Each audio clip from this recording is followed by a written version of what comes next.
Testing, 1, 2, 3, testing.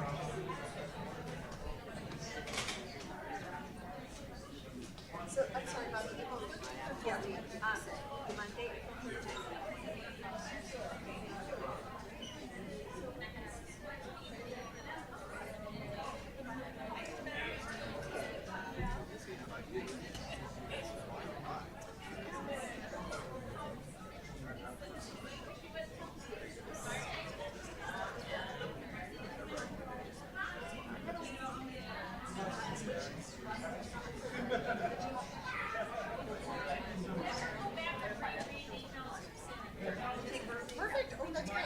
Yes, yes, yes. Perfect. No, that's great.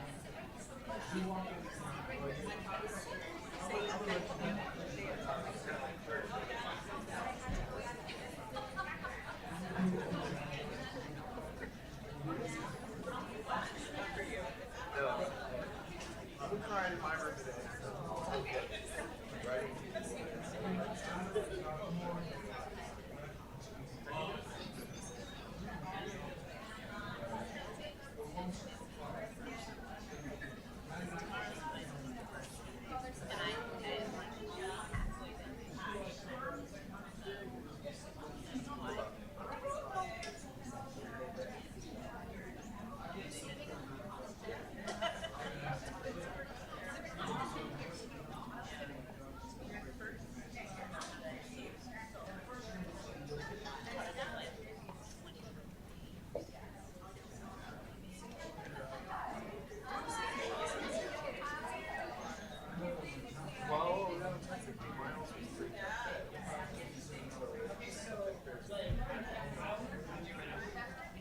I haven't for a while, but it's weird.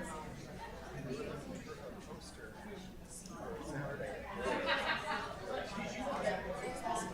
It's like a poster of why kids make you look. Okay, that thing's like 20 years old. Did you guys know each other? I'm sorry, this is the partner. Oh, nice to meet you. Oh, just a second. Wonderful.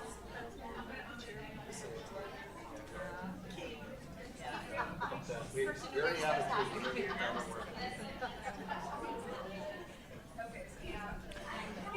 Hello, Zoom participants.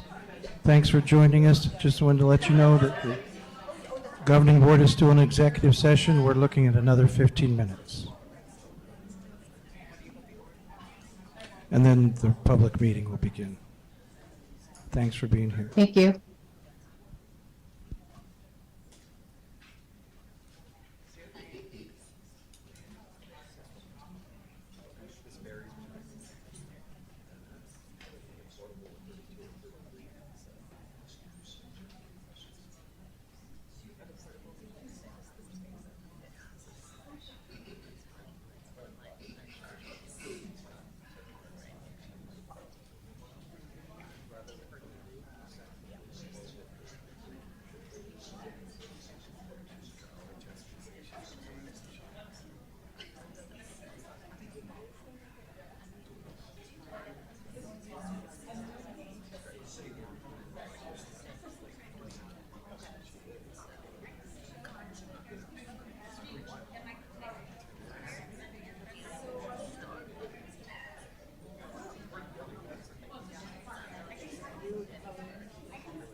The pillars of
Stages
are you? I know.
No. It's just called being, keeping informed and everything you find. So I appreciate it. Is that the one you sent?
I'm going to get us started in just a few seconds here. You know, I had some fun comments to start off, so I know the governing board is still working their way up before roll call.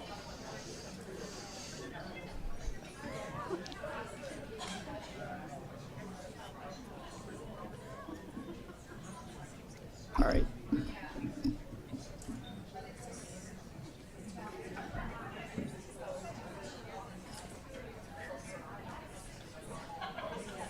Okay. I'm going to get started here this evening. Good evening, everyone, and sorry for our late start. We had a busy exec session preceding this part of the meeting.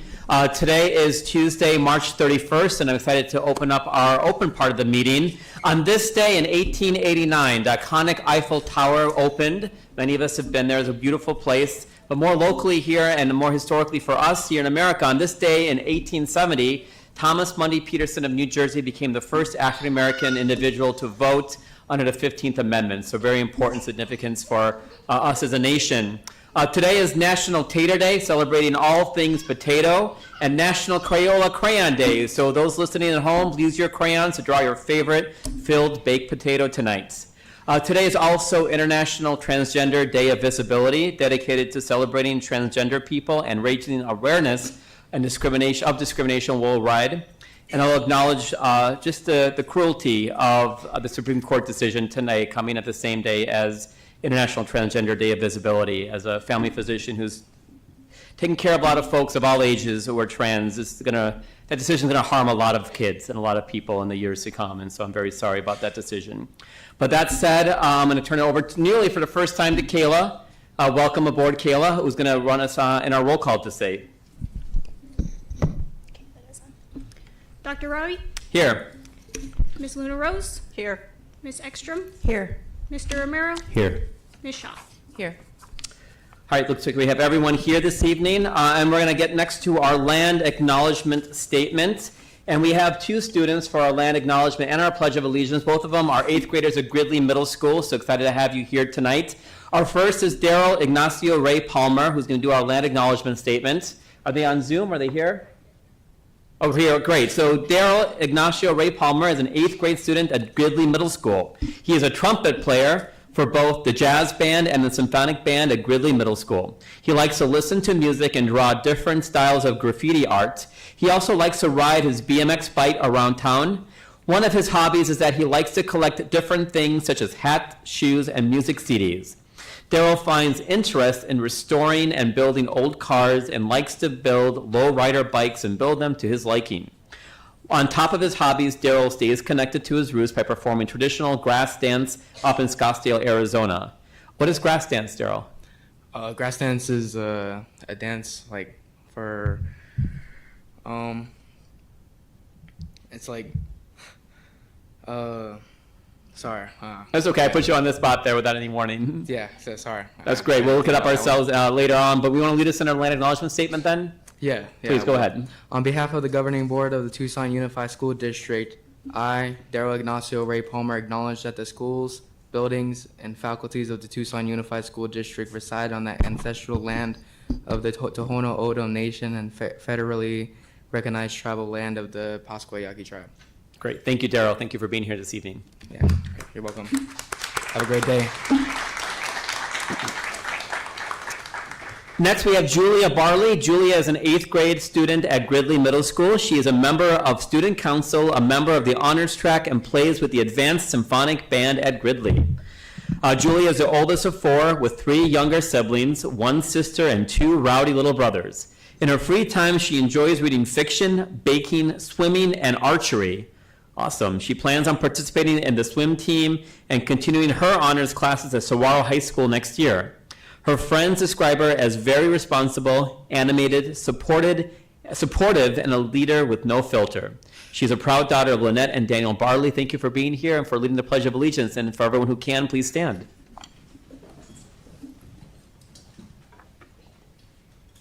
Go ahead. I pledge allegiance to the flag of the United States of America and to the republic for which it stands, one nation, under God, indivisible, with liberty and justice for all. Thank you for being here this evening. Good luck in Saguaro next year. Okay. Dr. Trujillo, next is agenda adjustments.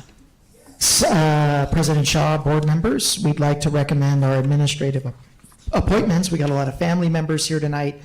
We recommend items 8.2 through 8.6, directly following the call to the audience. Thank you, Dr. Trujillo. Any objection?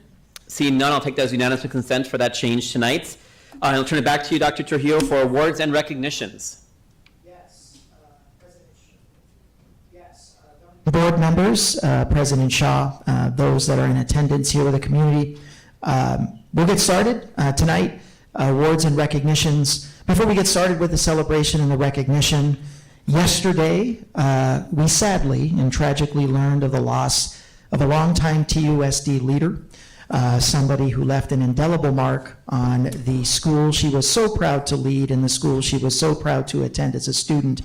So tonight we began mourning the loss, the sudden and tragic loss of former Bonillas principal Jennifer Ambrosio. She was a proud product of Tucson Unified. She was a proud student at Bonillas. She became a Bonillas principal. And for my first 5 years in the district, she was a fixture. She was the first face I would always see on any school visit. She was the first person always out to greet me in the parking lot at any school event.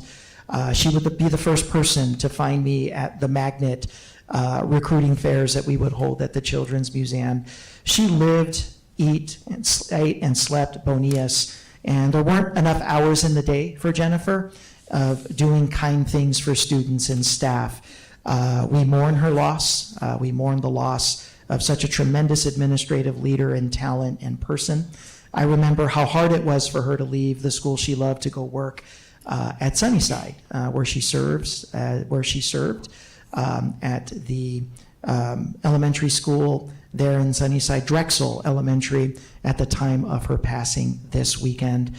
Her journey from student to principal is just such a powerful example of the lasting influence that educators have on our young people and the trajectory of their lives. Jennifer was a living example of that, and I'd like to start our meeting with a moment of silence in remembrance of Jennifer Ambrosio. Thank you.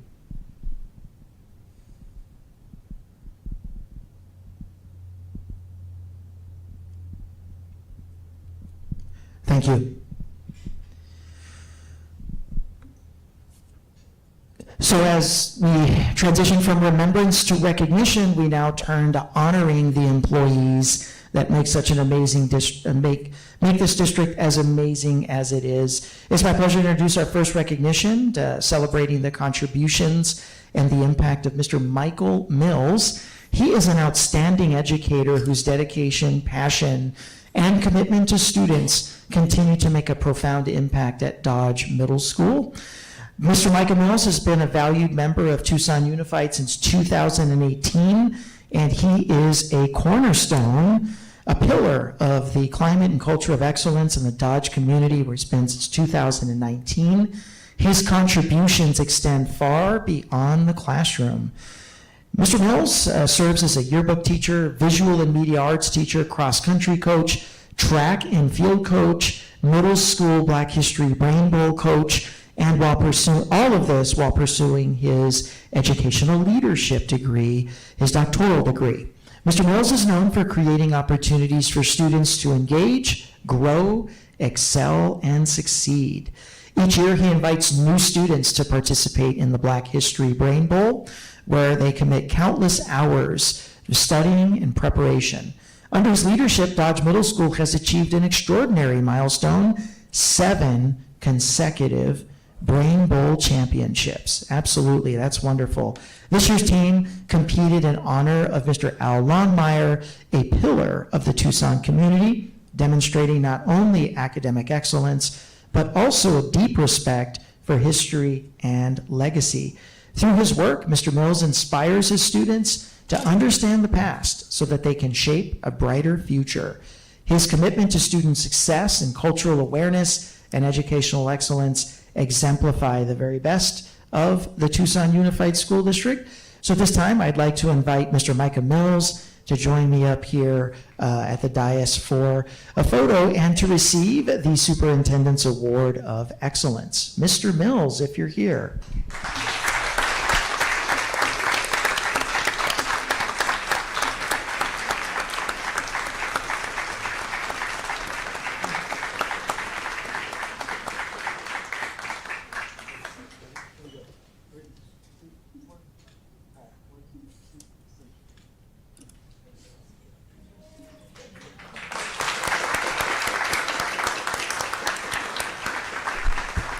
Dr. Trujillo, just a point of privilege. I just want to thank Mr. Mills for all of his work. He recruited my daughter to be in the Brain Bowl, and you're one of her favorite teachers as she's in art class this year. And so I appreciate everything that you do for the Dodge community. And if any of you haven't seen the Brain Bowl yet, I do encourage you to check it out next year, because it is incredible what all the students, both at Dodge and all the other schools, do to memorize all this incredible achievements of the African American community. Thank you. Yes, another round of applause for Mr. Mills. Next, we're proud to celebrate an extraordinary achievement across the Tucson Unified School District. Our magnet schools are no strangers to winning awards. Each year, our Magnet Schools of America recognizes the top magnet programs across the nation, schools that exemplify high academic standards, innovative and theme-based instruction, and a strong commitment to diversity and equitable access. I'm proud to share that this year, several Tucson Unified Magnet Schools have earned national recognition through the Magnet Schools of America Merit Awards.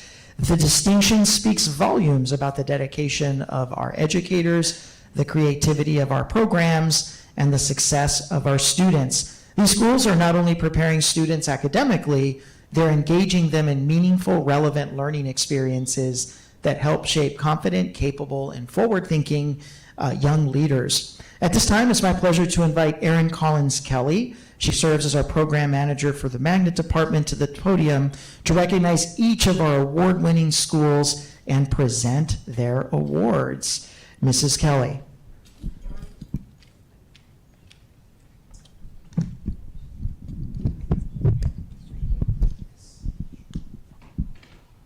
Good evening, Dr. Trujillo, members of the board, and the TUSD community. My name is Erin Collins Kelly. I'm the program manager for the Magnet Department. And with me this evening is Twyla Busby. She is our Magnet PDAT.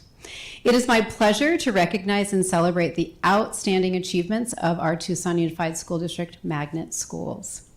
Each year, the Magnet Schools of America National Merit Award honor top magnet schools in our country. Schools that demonstrate, as Dr. Trujillo said, excellence in academics, innovative curriculum, diversity, and a commitment to providing high-quality, theme-rich educational experiences for all students. This year, we're proud to announce that 9 of our magnet schools have earned MSA Merit Awards. I want to say congratulations to each school and to their entire staff for their dedication to creating exceptional learning environments. So I'd like to invite each school to come forward and receive their MSA Merit Certificate.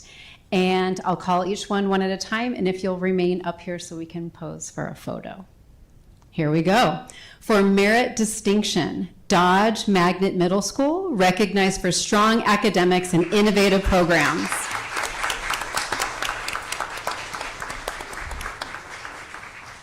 Tully Magnet Elementary School, celebrated for creative theme integration and an inclusive learning environment.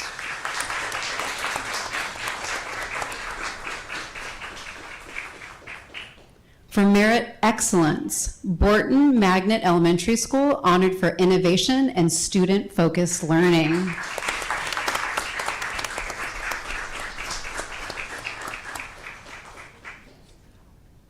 Roscrooge K-8 Magnet School, recognized for engaging students with meaningful learning experiences.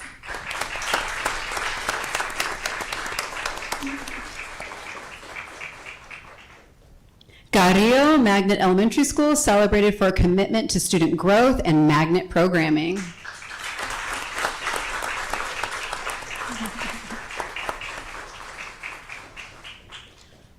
Palo Verde Magnet High School, honored for preparing students for college, career, and community involvement.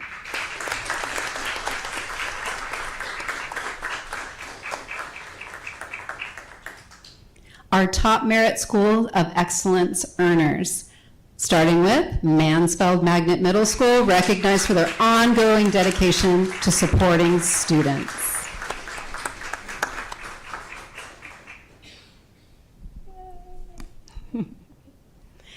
Davis Romero Magnet Elementary School, celebrated for strong achievement and curriculum innovation.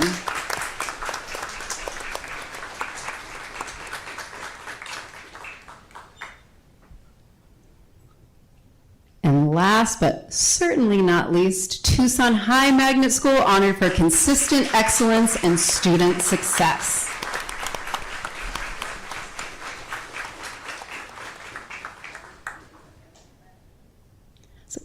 Dr. Trujillo, would you do us the honor to pose in our group pic? Is that okay? Any board members that would like to come down and pose with us as well? Oh, sure, let's go to the front.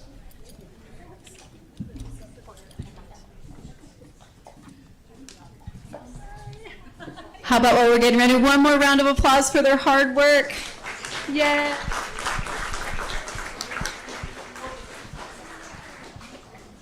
Squeeze in there.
right, another round of applause for our magnet school teams. No strangers to magnet excellence. Next, we are extremely honored to recognize an extraordinary act of generosity that will leave a lasting impact on one of our most historic campuses and the broader Tucson Unified community. We would like to extend our sincere appreciation to Mr. Brad Miller, Tracy Pitt, Roberta Shore, and the many community members and donors whose collective gift approaching $200,000 will support the creation of the Ann Eve Peterson Memorial at Sam Hughes Elementary School. The memorial honors the life and legacy of Ann Eve Peterson, a Tucson native, journalist, and passionate advocate for public education. Ann Eve was known for her commitment to doing what was right, her fierce advocacy for students and families, and her deep love for this community. The effort to honor her legacy has been a community-wide endeavor, one that brought together friends, family, neighbors, and colleagues who share a deep commitment to her vision and values. Literacy Connects served as the fiscal sponsor and provided vital guidance throughout the process. Professional services were generously donated by architects, engineers, and attorneys, and additional financial support was provided by the foundations and corporate partners. On behalf of the Tucson Unified School District, we do extend our heartfelt gratitude to all who contributed to this meaningful project. Your generosity ensures that the Ann Eve Peterson's legacy will continue to live on in the very community she cared so deeply about. And at this time, I'd like to invite our project partners and guests who are present this evening to please join us at the dais to be recognized for this amazing act of generosity and, of course, to accept our award of appreciation.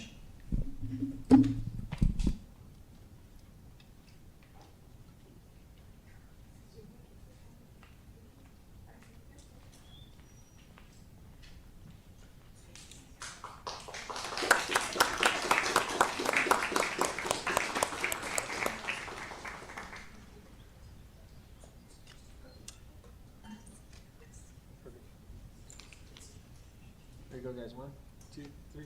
One more time. 1, 2, 3. Perfect.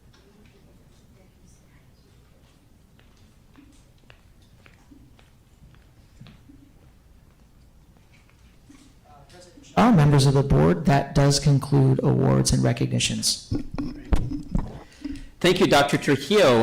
We'll have an abbreviated board member activity report since we did one at the beginning of the month. We'll do one. It's been 3 weeks. Does anyone have anything they'd like to report of where they've visited and how they've represented TUSD? Mr. Romero, followed by Ms. Luna Rose. All right, spring break put a stop on my visit. So Blendman, I visited a couple. Well, Kelly Mack at Blendman, White, Kelly Creasy, had a meeting with Choya Principal Cesar Miranda. Had my annual visit and birthday. This was a breakfast at Dietz with Jesus Vasquez and Julie over there, and then a calendar committee meeting as well. That's all? That's it. Oh my goodness, that's the shortest one I know, reported. Go ahead, Ms. Luna Rose. That's the shortest ever, Mr. Romero. So proud. Okay. Good evening, everybody. Thank you for coming. Just a few items to report because there was spring break. I attended the Comunidad y Labor Unity Fair that the name was changed due to the controversy with Cesar Chavez. But the community did come out, and I was invited to attend. And even though there was not a march from Pueblo like there was in previous years, we gathered at Rudy Garcia Park and connected with community. So I wanted to thank the organizers for still going through with that and letting everybody know that, despite what happened, and there's horrible things that have happened, that we're still a strong, vibrant community, and we're still going to come together to figure out the next steps. So thank you to community organizers Eva Dong and Steve Valencia for making this happen. I also attended, I also met with parents of Davis Romero. Aliceville Middle School and Sewell for different issues, and I appreciate them emailing and calling, and so there's still some follow-up on a few of those. But to members in the audience and parents of that are listening, our doors are always open, so please feel free to reach out to any one of us or all of us if you have a concern. It's always good, a good reminder to meet with parents, since there's 4 of us that are currently still parents of the district. And lastly, just wanted to give a congratulations to the Rincon University High School Winter Color Guard. They just finished their season, so congratulations to RUHS Black and RUHS Purple. For their season, the Rincon Percussion is second in the state and will be having their final competition in April.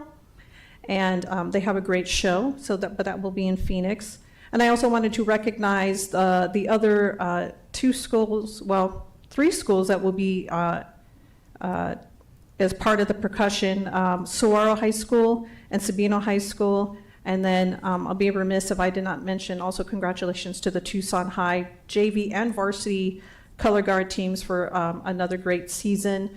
My daughter is graduating in May, so I will, well, I'll probably still attend some of these, but if you have not had a chance to attend, or if you're a parent and your child is interested, they're always looking at any one of our schools to be part of these programs. So highly encourage you to support, whether it's with your time, with donating for tax donation that can be directed to these programs, or even participate yourself as a parent. And that's all I have. Thank you. Thank you, Ms. Luna Rose. Next, go ahead, Ms. Ekstrom. Thank you, Dr. Shaw. I met with some international teachers right before spring break, and I learned more about how they come to our district and what we provide for them. So that was a great meeting. I also met with Tanisha Johnson. She is going to be our new African American Student Services Department Director, and we had a really great conversation about how she's going to really dig in and be a part of this community. So I'm very excited for what she's going to bring to our schools. I also attended the Bond Oversight Committee, the Comunidad Labor Unity Fair. I met with parents from Davis Romero, and I also attended the elementary school track meet at Palo Verde High School. Thank you so much, Palo Verde, for hosting. And that concludes my report. Go ahead, Ms. Shaw. Good evening, everyone. I also met with parents and staff from the Davis Romero community about issues on their campus. And so thank you for all of those folks who organized so well and really brought a lot of information to the board for us to consider. I also spoke with TEA President Jim Byrne about an issue happening at our high school. You know, oftentimes the board does get anonymous letters. And some of the reasons why people want to remain anonymous is because they fear retaliation. And I want to remind the public that our staff is protected against retaliation. We do have really clear policies protecting staff, and so some issues we really can't follow through without an actual complainant. So I want to urge our community to, you know, if there's an issue going on and you want to remain anonymous, at least go to your union representative so that we can handle this in a manner depending on that issue. Let's see. Last today, I went over to Sam Hughes and met with Principal Belaski. You know, I saw that new fence that went up at Sam Hughes. It's just gorgeous. It's very, very tall. And so thank you to the principal over there for letting me know about some of the issues that you are facing at Sam Hughes and all the great things that are happening. One thing that, I don't know, if I can share this, but I'm going to. Sorry if there was an issue with a drone at the campus, and I know that school safety was notified. And so, Mr. Ross, I'd like to ask that if we can get like our schools to be a no-fly zone.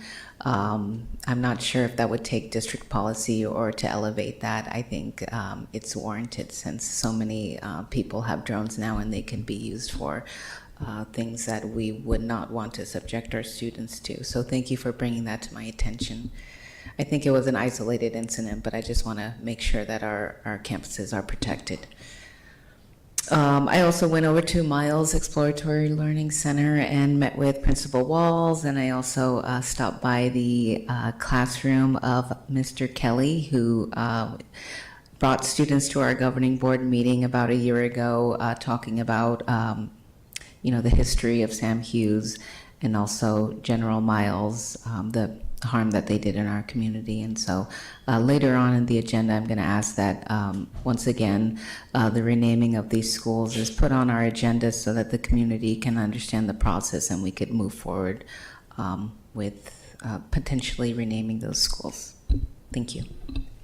Thank you, Ms. Shaw. So I'll conclude our board member activity report. I had a chance to visit 2 schools over the last couple of weeks. One of them was McCorkle K-8, one of our larger schools, over 1,000 students there. I was invited by Principal Harris, thank you, to attend the Junior Achievement Day, where over 100 students from the U of A came to work on financial literacy, career development, and other tasks for age appropriate from kindergarten all the way to the 8th grade level, and it was great to see some of that in action. I also had a chance to visit Carrillo K-5. Thank you, Principal Biddle, for the tour and for introducing me to the community there at Carrillo. I had a chance to read to some students, which was a lot of fun, and see their garden and see a lot of the work that they're doing, all the artwork everywhere in that beautiful elementary school that we have. As your board liaison to the audit committee, I had a chance to meet with our internal auditor, Paul Houston, who just started a few weeks ago, and help him with his onboarding and orientation, as well as attend the audit committee meeting that worked with him to help him, a special meeting that was scheduled just to help support him in his process of onboarding his first 90 days. Also had a chance to meet with Tanisha Johnson, our new incoming Director of African American Student Services, and help support her as she transitions into that role. And finally, I'm surprised you didn't mention this, Dr. Trujillo. I know it was in your honor, but the superintendent's concert early on in March, where we had teachers, our art music teachers, and student performers around our district coming together at Catalina High School to show off and showcase some of the amazing music programs and music talent and ability of our faculty and students around the district. So I brought my kids with me. And we had a great time listening to music from Wicked, as well as musicals and other great performances that night. So really happy to continue supporting the arts in our district and attending the superintendent's concert. With that concludes my board member activity report. And I'll move us right along to our call to the audience. And I'll turn it over to our board clerk, Ms. Luna Rose, to lead us in our call to the audience. Thank you, Dr. Shaw. Members of the public may speak during the call of the audience. The governing board clerk shall be responsible for recognizing speakers and for maintaining order where it may be appropriate. Those who speak in person or want to have their comments read shall email or call the board office or complete a request they address the board form before the meeting. Speakers who have not completed a request form are not permitted to address the board. The speaker must state their full name and topic prior to addressing the board. Speakers are encouraged to be brief with a maximum time of 3 minutes. While more than one speaker may speak together in the time allowed, speakers are reminded they are not allowed to speak more than once, and they may not transfer or delegate their time to others. If there are documents for the board, please give them to the board office staff, and they will ensure each board member receives a copy. Those attending the meeting and or speaking before the board shall observe rules of good conduct. Speakers shall refrain from inappropriate or slanderous remarks. And because TUSD serves students from preschool through high school, speakers should be aware that there may be children present and listening. At the end of the call of the audience, the governing board president will ask any board member wishes to respond to a criticism, wish to ask staff to review a matter, or wish to ask that a matter be put on a future agenda. No more than 2 members may address each topic. And our first speaker this evening is Lillian Fox.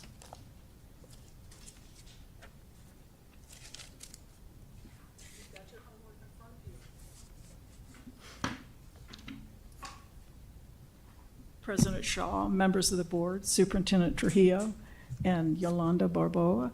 I'm going to start off with this thing. Last time I talked at length about the $87.3 million that's in the budget for this year for furniture and equipment, which is way out of line. Last year, you were budgeted $1.3 million for the same thing. 1.3 is typical for what we've had year after year after year. The 87.6, as you can see, is more than any group of our schools are budgeted for, their total budgets, except for high schools. High schools get a little more than $87.6 million. Now, the next thing is TUSD has gotten worse on chronic truancy. This is a chart that shows from best to worst, or best performing school district down to the worst performing one. We are the next to the worst. We are way below most of the districts are in Tucson. The only district you can say we're remotely competitive with is Sunnyside. Then you look down here, which gives the rate of chronic truancy. We now have a rate of chronic truancy of 44%. We are worse than Sunnyside. You can't teach, you cannot improve academic outcomes if kids are in class. And that's what's happening in TUSD. That is a big part of why our academic performance is terribly bad. And when you have kids not coming to class, eventually they drop out because they can't do the work because they're not in school, or they switch to a charter school, or they switch to a better school district. And every school district is better than we are, except for Sunnyside. We've got to do something about it. The state of Arizona put together a book or a booklet for school districts to use to develop strategies to reduce chronic truancy. We're currently not doing anything. We need to go through this book, pick out the strategies that would apply and use them. We also need a strategy for how we're going to improve academic outcomes. Only 28% of our students are proficient in reading and writing. Only 22% are proficient in math. We've got to do better than that. Our kids are as smart as the kids in any other district. It's unacceptable for us to be treating them that way. TUSD also has no strategy and no plans for improving educational outcomes. Without strategies and plans for reducing truancy, improving academic outcomes, you can't possibly budget responsibly. There's just no way. You don't know what you're doing if you don't have some strategy for how you're going to improve. So, example, TUSD is spending thousands of dollars for artificial turf, but 85 of our schools got no money for life. Thank you. Next is Beth Putnam Hidalgo.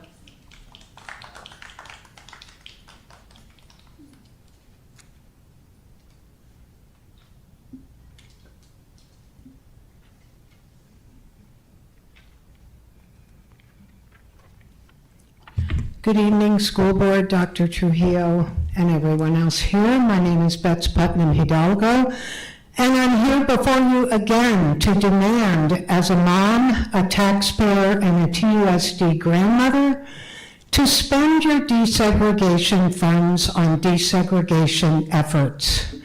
That means to continue funding the African American Student Services without cuts, but you know what? Continuing funding apparently isn't enough. You have to also actually hire people to work there. Excuse my impertinence, but that should be obvious to a school district, administration, and board, and it shouldn't require court oversight to make it happen. After all, looking at the situation from the perspective of an African American student who needs help, a reasonably funded department with only 5 out of 18 possible positions filled to cover 88 schools is pretty meaningless. People are feeling pretty economically stressed these days, and giving the school district some $60-odd million to not even fulfill its desegregation obligations may not last forever. On your webpage, there's a celebration of local control and discussions to support academic interventions rather than purely court-mandated initiatives. But have you looked to see who those interventions benefit? Because that's the point. That money is not supposed to make up for budget shortfalls for needed positions district-wide, but to help specifically African American and Mexican American and Latino students.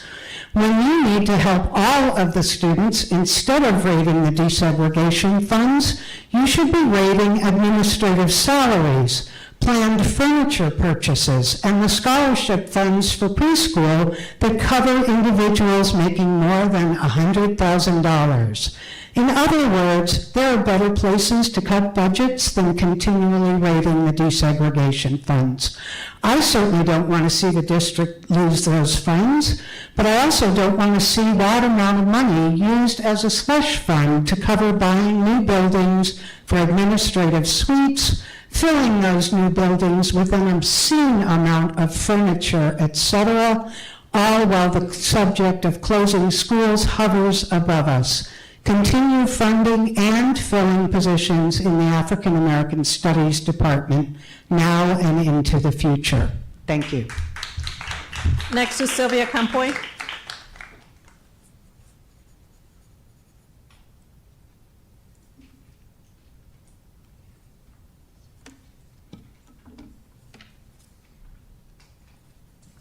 Good evening.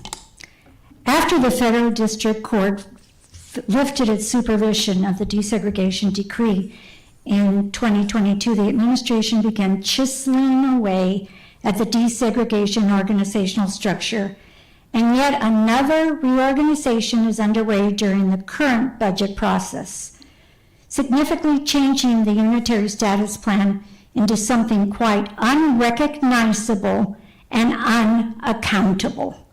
Moreover, desegregation funding has become impossible to track due to the administration's continued reshaping of desegregation programs, significant organizational changes, and ongoing raiding of desegregation funds in apparent and not so apparent ways. For example, the African American Student Services Department was allocated a budget of in 2025-26 that included 18 FTEs, including 1 director and 1 coordinator.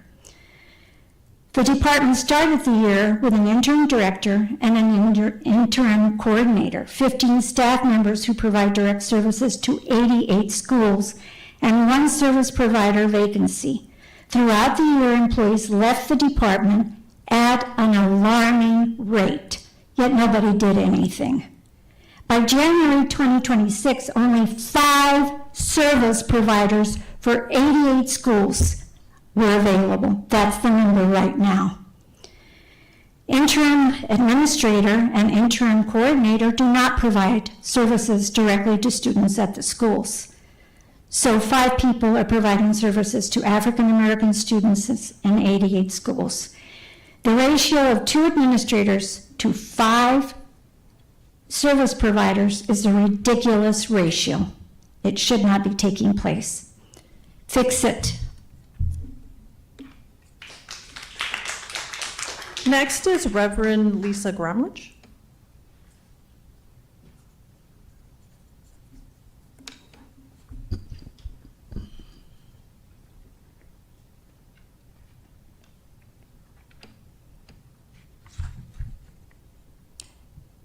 President Shaw and members of the board, my name is Reverend Lisa Gromlich.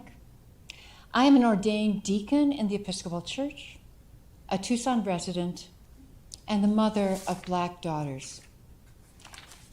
I come before you not to recite statistics, though the statistics are damning, but to name what is happening here in moral terms, because that is what this moment requires.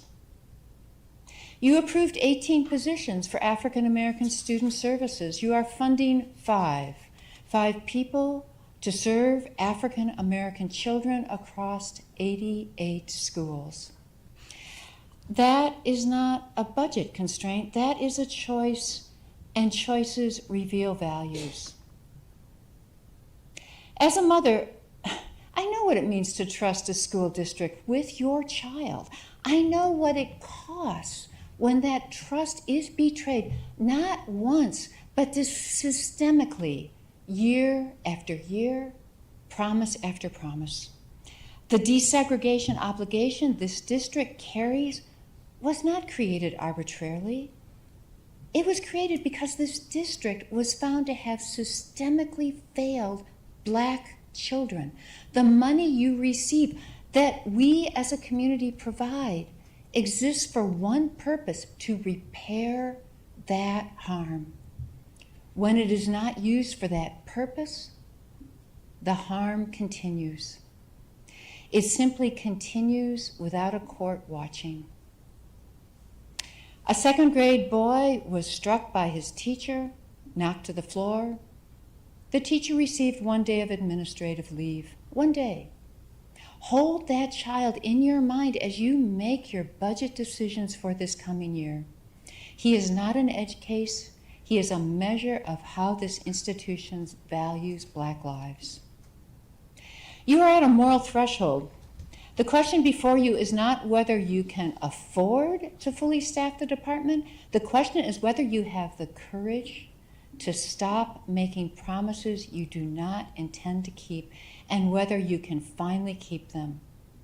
These children are watching, their parents are watching, the community is watching. Fund what you promised now.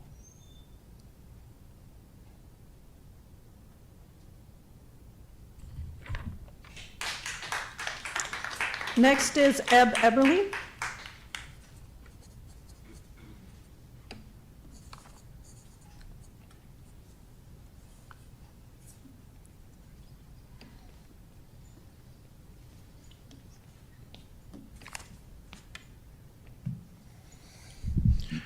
My name is Eb Eberline.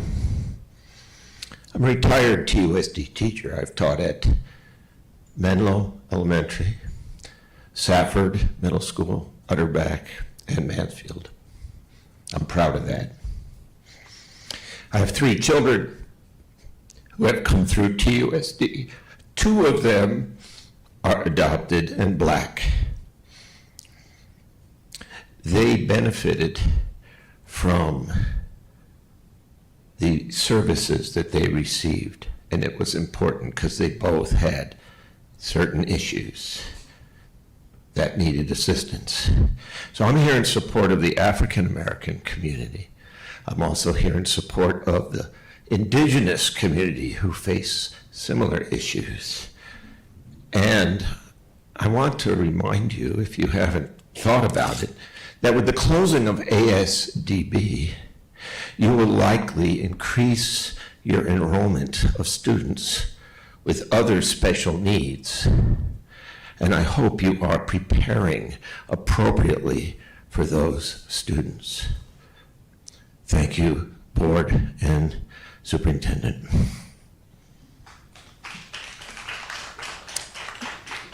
Next is Dr. Damon Holt.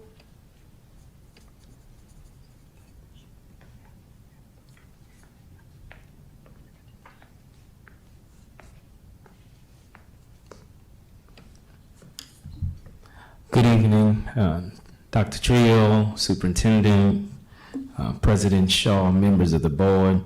It's a pleasure to be here on tonight. Good to see Jennifer Ekstrom. It's been a few years since I've seen you, so good to see you.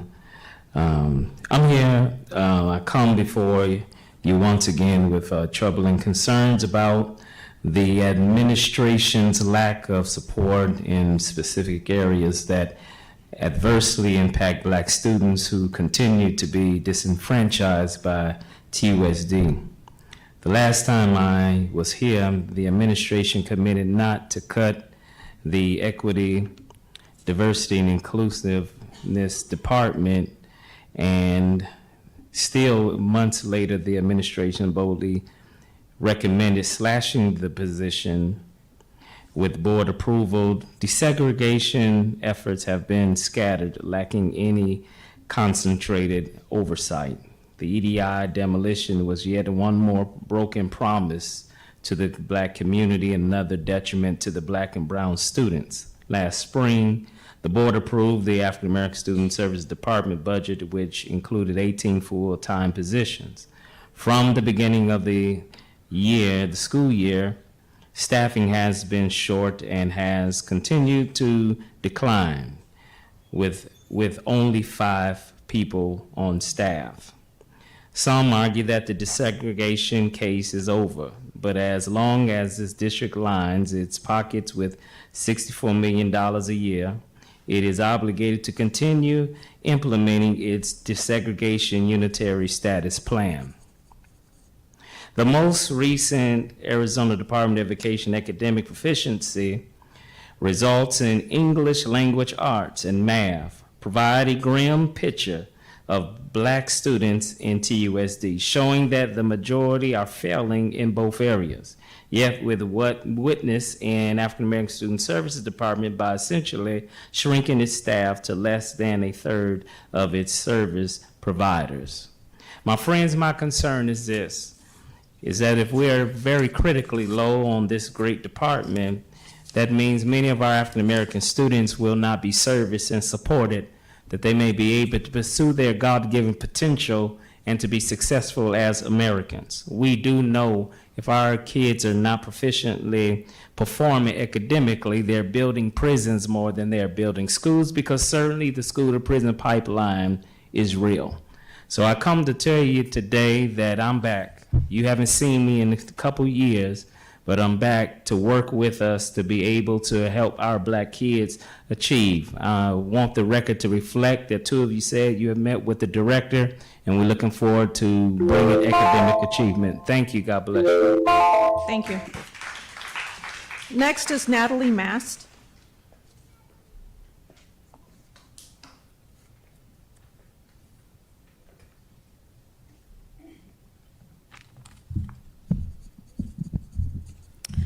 Good evening, everyone. My name is Natalie, and I'm here tonight in the capacity of a parent, ex-ed employee, and something I take no comfort in sharing, that of being groomed by a middle-aged, church-going, progressive family man, a pillar of the community, starting at the age of 7.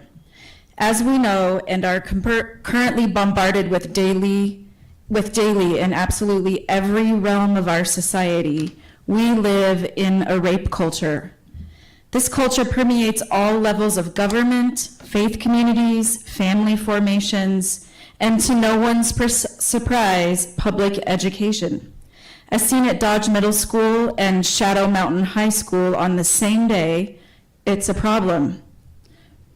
I want everyone in this audience and watching online to start a daily news search: teacher, principal, coach arrested. Statistically, there is an almost 0 chance this isn't happening elsewhere in our district. While there are countless facets to this culture, I'm here to specifically shed light on the strategic tactics of grooming, defined as a process of creating the ideal conditions for control and sexual abuse. Grooming is an insidious piece of rape culture and often allows predators to go undetected. On the front page of your packet, I would like to call attention to the fact that grooming is a purposeful, often years-long process that people use to build trust with their victims. It starts with friendship, mentorship, kindness, and often extends to everyone around them. On the back side of this page, you'll see a list pointing out the patterns of grooming, identifying a victim, gaining access, embedding in their life, isolation and secrecy, initiating sexual contact, and controlling through fear and false affection. I encourage you to read it carefully and reflect on other places you see it in your life. As I prepared to speak tonight, I had lots of people ask me what solutions I'm proposing, a big ask. Instead, this is the start of a conversation that needs many voices. We know we cannot rely on our internal chain of command to manage this issue. A rigid hierarchical structure has never protected us. We can't rely on a single professional development class, a background check, a fingerprint clearance card, or a letter of recommendation. We can't rely on an underfunded and understaffed child protection agency or problematic law enforcement structure. We have to begin to rely on ourselves and our safe connections in school communities. This includes the normalization of difficult group conversations, openly naming what we see, challenging the power structure, and putting safety at the heart of what we do. Without safety, there is no freedom. please help me get this info into the hand of every person in our TUSD community. Thank you. Miss Luna Rose? Thank you. Miss Luna Rose? Yes. The 20 minutes are up. Oh, thank you. Sorry, I did not recognize your voice, Kayla. I didn't know where that was coming from, so thank you. Dr. Shaw? Let's take Ms. Shaw. How many more do we have, Ms. Luna Rose? We have 3 in person and 2 to be read. Okay. I'd like to move to extend call to the audience. I'll second. See no opposition, I'll take unanimous consent. Ms. Luna, Ms. Ekstrom? I'll make a substitute motion to do the ones in person. And then the two to be read can be emailed to us. Dr. Shaw? Ms. Luna Rose, are the letters that are to be read, do they pertain to our agenda items? That's these 2.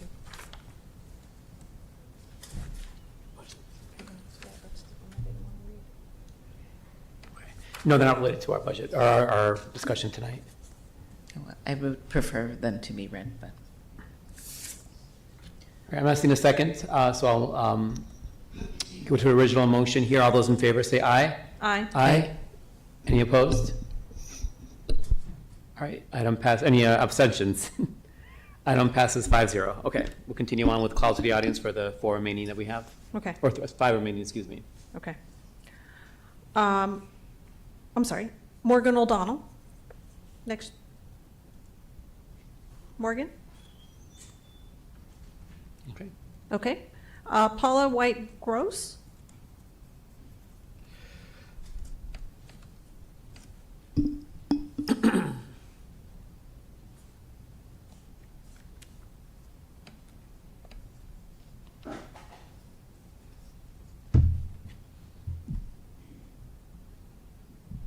Good evening, Dr. Trujillo, board members. I like to say that I'm a TUSD watcher. I pay attention to you policymakers and administrators. I pay attention to what you are doing, but my particular interest is how your decisions, or lack thereof, impact the young people in my community, the African American community. From what I've seen, you're failing African American students on several fronts. But tonight, I focus on your lack of respect for the entire Black community, which of course includes the youth. If you, as an institution, do not have foundational respect for how you view us, everything that follows is tainted. February, the shortest month of the year, is Black History Month. Yet this year, and likely others, the month of February received no system-wide attention from the administration and board of any significance, such as a proclamation to honor and highlight the month. You, Dr. Trujillo, and governing board members chose to ignore it, and in so doing, you ignored the Black community, Black employees, Black students. You have passed proclamations relative to procurement, counselors, nurses, career and technical education, Professional Buyers Day, and the board proclaimed National Hispanic Heritage Month for half of September and half of October. But as the young Black folks say, TUSD blanked Black people. You curbed African Americans. And it's insulting and totally unacceptable. We notice your treatment of us. Look at the profile of the top level administrators, which includes the African American individuals. The representation of Black principals has shrunk over the last 10 years to an embarrassing number, especially concerning Black male administrators. Black students are not faring well in TUSD, as the lack of regard and respect for African Americans is permeating the entire system. It's really too bad that Arizona Federal Court lifted its supervision and proclaimed TUSD unitary. The court trusted you to continue its mandated efforts to ensure the vestiges of discrimination would not again surface. The court was wrong, because now how they have surfaced. Okay, next is Cameron Rodriguez.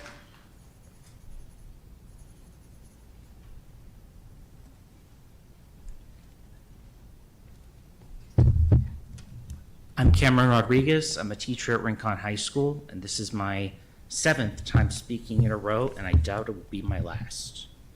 I'm here because I suffered an injury at work last year.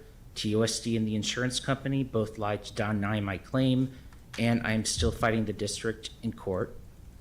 Your captured judge has been removed for potentially conspiring with TUSD's hired firm to tamper with evidence. Both judge and attorney, as well as Mr. General Counsel right here, are all under active bar investigation because of the matter I've spoken up here for 5 months. And even after half a year of pointless litigation, it really floors me that you have the audacity to keep this man in charge of my case and district legal affairs, someone who has disgraced himself enough in the eyes of his own profession to warrant an investigation about not telling you the truth about my case. It takes nerve to pay public money for someone to trap an injured teacher in expensive litigation based solely on the idea that the lawyer has got to be right and the teacher has got to be wrong, and he's the one under investigation and not me. How dare you keep me coming back here month after month when now you know that I was telling the truth and he wasn't, yet I will still have to come back here in 2 weeks and 2 weeks after that to say the same things, and you will still have your lawyer up here shortly to continue advising you, regardless of the harm he's caused, the conflict of interest he has, or the new legal issues created by his continual involvement in district affairs. You know, I voted for every single one of you, all 5.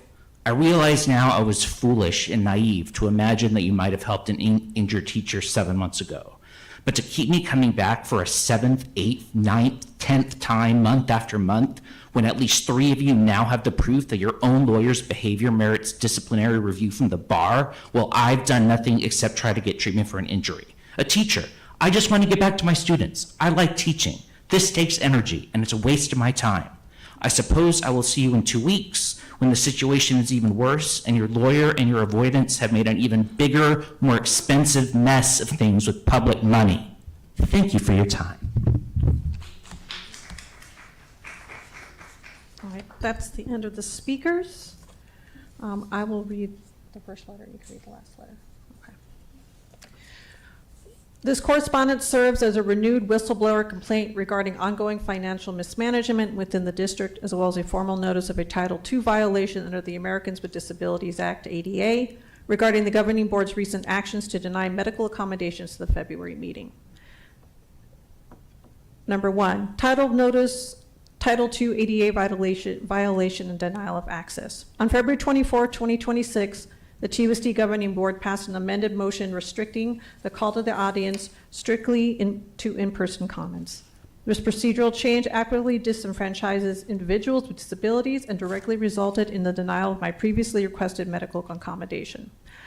Under Title II, state and local governments must provide equal access to public meetings because a documented medical condition prevents me from attending in person. My request to have my statement read into the public record constitutes a standard reasonable accommodation. The district's refusal to accommodate this request and its subsequent vote ban reading the submitted comments entirely is a discriminatory practice that obstructs public participation. The U.S. Department of Justice Civil Rights Division has been copied on this communication. Number 2, renewed whistleblower complaint, fiscal management. I'm officially renewing my notice that TUSD continues to engage in unlawful fiscal practices and procedural obstruction regarding employee contracts. Statutory violation ARS 15-502. The district continues to ignore the strict $500 statutory cap on liquidated damages for certificated teachers. Withholding funds in excess of this cap is unlawful diversion of taxpayer-funded wages and contradicts the established state law and Arizona Supreme Court precedent. USFR noncompliance exceeding this legal limit constitutes an ongoing violation of the uniform system of the financial records. Obstruction of board oversight, ARS 15-545. Human resources continue to block contract releases, specifically those involving involuntary moves from reaching the board.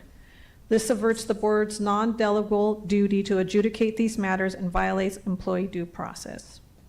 Formal request for reasonable accommodation. I am once again exercising my statutory right to address the board on matters of public concern, ARS 3843 and policy BEDH. Due to my medical condition, I cannot attend the upcoming board meeting in person. As a reasonable accommodation under Title II of the ADA, I formally request that this letter be read aloud into the public record during the call to the audience of the next scheduled meeting. Failure to grant this accommodation will be documented as a continued civil rights violation and forwarded to their proper federal oversight agencies. Sonny McCarty. And last, we have Kiana Matson.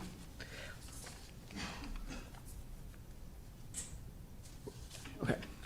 It used to be that TUSD would make claim of its absolute support of Black Lives Matter, but TUSD has exposed itself as a lying and turncoat institution. Board members, you have shown total disregard for students of color, among them Black students. You should be totally disgraced by the failing achievement performance in math and English language arts. You should be even more ashamed of the rate of time Black students are extricated from their instructional environment through in-house or out-of-school suspensions. And you should all hang your heads low, knowing that since the beginning of the school year, African American Student Services has lost one service provider after another and is now down to 5 service providers for 88 schools. But with only 5 people going out to schools and stretching themselves to the maximum, you have allowed for 2 administrators to stay in their office and virtually do nothing. If the board was aware, then you are complicit, and if you claim you are not aware, then you were incompetent. Either way, your neglect is part of your loud and continuing statement that you, the governing board, does not believe that Black lives students matter. Take shame over your racist neglect. Take shame that 2 of you claim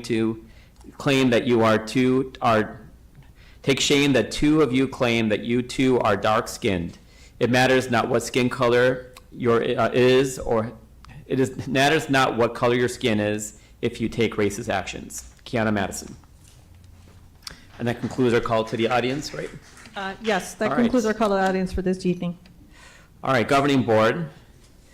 Now as our governing board has the opportunity to respond to criticism, ask staff to review a matter, or ask that a matter be put on a future agenda. Reminder that no more than 2 members may legally address each topic. Ms. Shaw, followed by Ms. Luna Rose. Thank you, everyone, for speaking out today. In regards to the issues of African American Student Services, I want to be clear that this is not something that the board voted on. The vacancies, I'm not really sure why people left the department. I would imagine it might be issues with the leadership, and so I'm hopeful. The board did vote unanimously for new leadership in that department. And I look forward to a complete turnaround. We did not, remove those positions at all. They're still budgeted, and I do hope that we fill them. And so I appreciate your advocacy. And, if there's any folks listening who want to come back to the department, I do encourage you to do so, because we do need staff members to serve our community. And so my apologies for not moving on this sooner. And I would like to ask staff to find out why there's so much vacancies in that department. Like, we were never notified that there was so many people leaving en masse. And so, yeah, I am troubled by it. And so let's do what we can to fill those positions. Regarding the red letter about the ADA violations, this is the reason why I always try to have our written comments read, because I know that there are people who need accommodations or just can't get to the board meeting. And so I do encourage our board to, whether or not we have a long agenda, to always read our letters, whether they're in person or not. Miss Natalie Maz, thank you for this piece of literature and also sharing your comments with us. I think it is really important, and I'm not sure how much grooming is touched on in our family life curriculum, but I would like to see this information added, especially with what's going on nationwide and in our district. You know, knowledge is power, and so I am a Dodge family. My daughter, you know, had classes with the individual who's in jail now, thankfully. And so, you know, there are definitely things that I'm remembering now that I wonder if that was grooming behavior. And so I want that our sex ed curriculum to talk about this so that students know, you know, what behaviors to be aware of and to, you know, take action if, you know, anything seems odd. And so I know, like, changing family life or modifying it or adding things probably is a whole can of worms, but I'm up for it. So I would like to add modifications to our family life curriculum to a future agenda. Thank you. All right, Ms. Luna Rose. Thank you. Followed by Mr. Romero. Thank you for everybody who spoke this evening. And I don't see him, Mr. Eberlein, concerning any budget cuts or anything to special education. I know Dr. Trujillo, I had asked perhaps for a future agenda to discuss what that's going to look like with ASDB students and our ex-ed department. So if we can let the community know sooner rather than later, I think that would maybe calm some fears for those families and for people like Mr. Eberlein, who was a former educator here. Natalie, from one Natalie to another, thank you for coming this evening. And also, I echo Ms. Shaw's statements.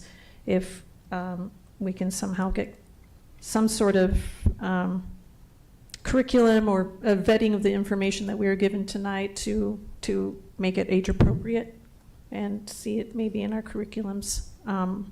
It's obviously it's not become an issue, it's always been an issue, but now people are talking about it. It's been an issue. I think, you know, speaking personally, you know, I myself have had, like, as I like call it, a Me Too moment, but I don't talk about it, but it has happened to me. So if and I was older, I was not in school, or in the K-12 setting. But if we can make this available to our students so they're ready and they're aware as they're growing up. And I know there might be some families that are, you know, we want to respect the families as well, in terms of, you know, the schools are not trying to tell you what to do. We're trying to just make our students safe. So thank you for the information.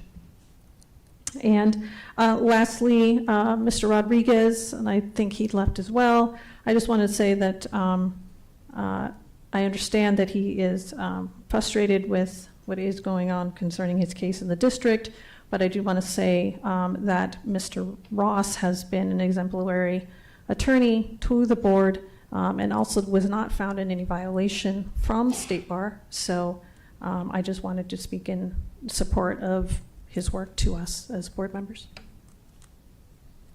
Go ahead, Mr. Romero. Check. All right.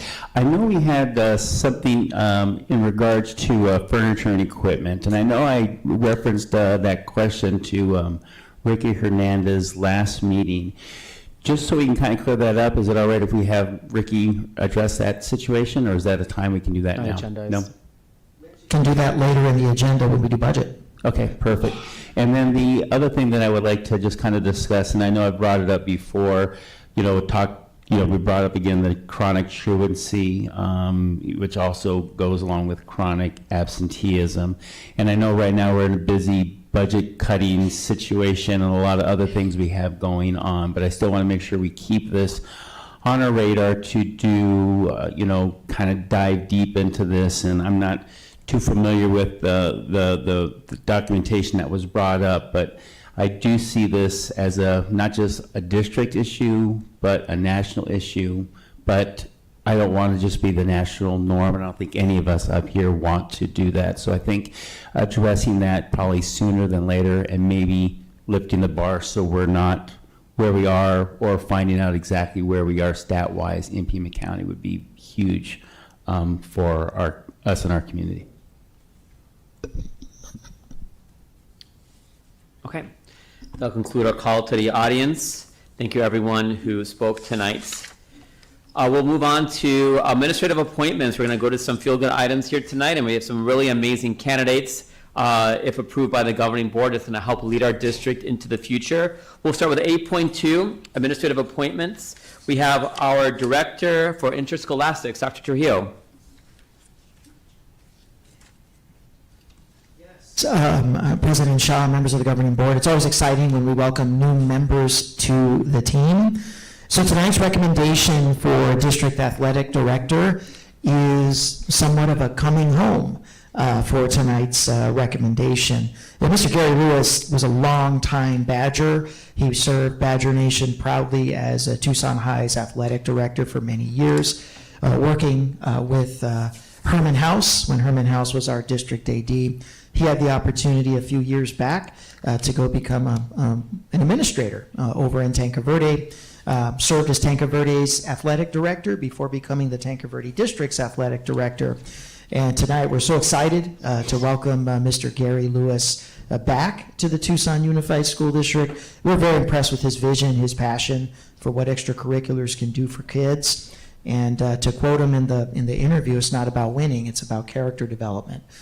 More than anything else. And so tonight I'm proud to recommend for governing board consideration for our District Director for Interscholastics, Mr. Gary Lewis. Governing board. I'll move the item. Item moved by Ms. Luna Rose and seconded by Ms. Ekstrom. Any further comments or discussion?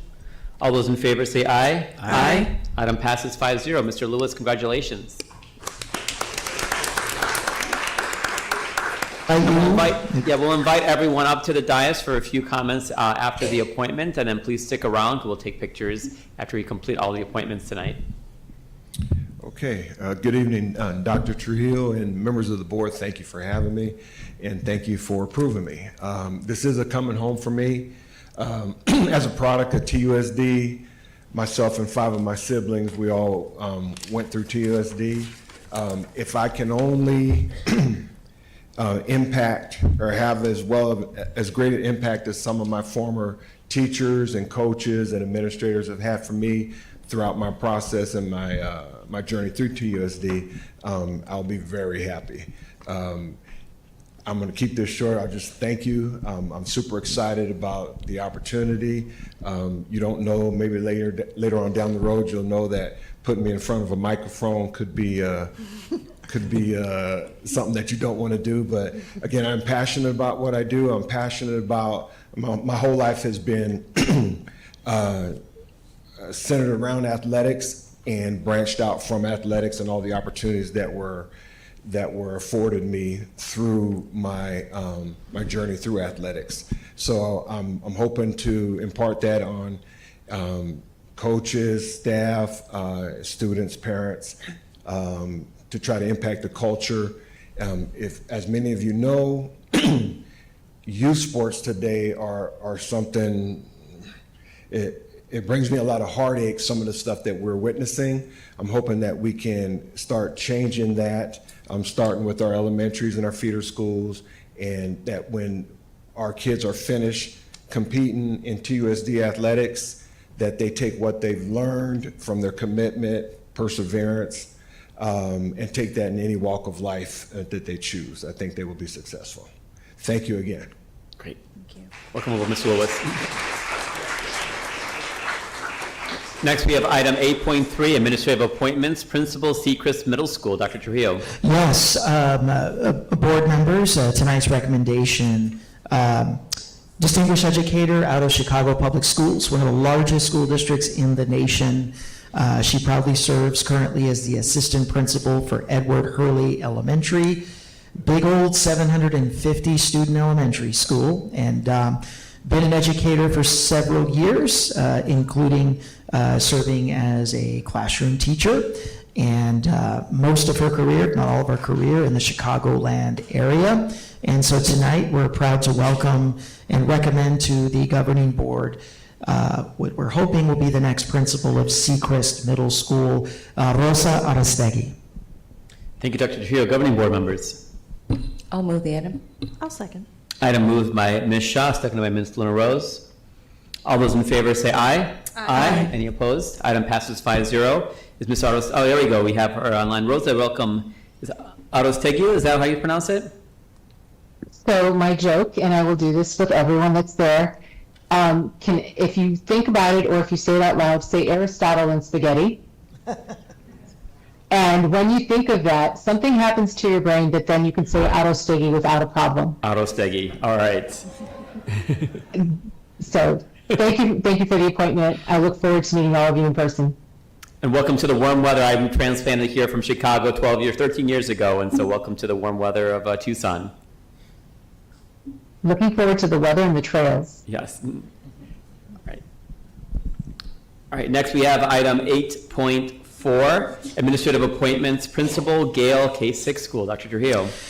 Yeah, governing board members, tonight's recommendation, proud principal of Gale, seeking to return, has a long and successful career in the district as a counselor, as a curriculum service provider, has played a lot of roles for us, served as a principal's designee, came in as the principal several years ago at Gale and has really engineered an amazing transformation of the school. It's one of the most sought after schools, one of the most popular options that we have over on the east side. So I'd like to recommend to the governing board, Kathy Osoyo return to the principalship at Gale. Thank you, Dr. Trujillo. Governing board members. I'll move the item. Second. Item moved by Ms. Luna Rose and seconded by Ms. Shaw. All those in favor say aye. Aye. Item passes 5-0. Mr. Osoyo, congratulations on continuing at Gale. I'm glad to have you. Oh, there she is.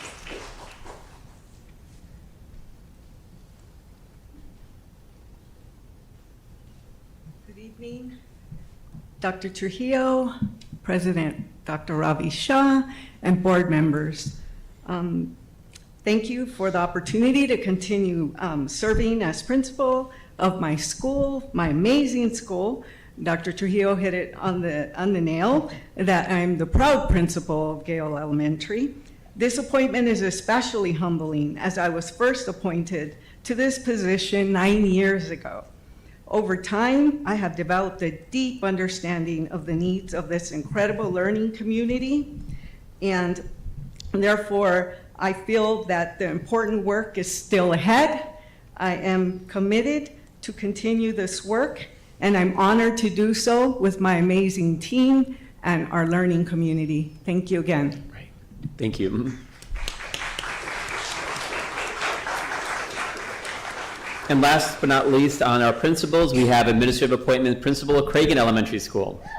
Yes, governing board, I'd like to recommend this evening a candidate who, even before Cragen, was one of our brightest administrative leaders, continues to be a longtime assistant principal at University High School, where she served for 4 years. Prior to that, she came to us from the South Point community, where she was a Spanish language teacher, served as a department chair, served as an instructional coach at Borgate Catholic before joining TUSD and UHS. But for the last year, she's been serving as the interim principal over at Cragen and has really grown and developed as a leader.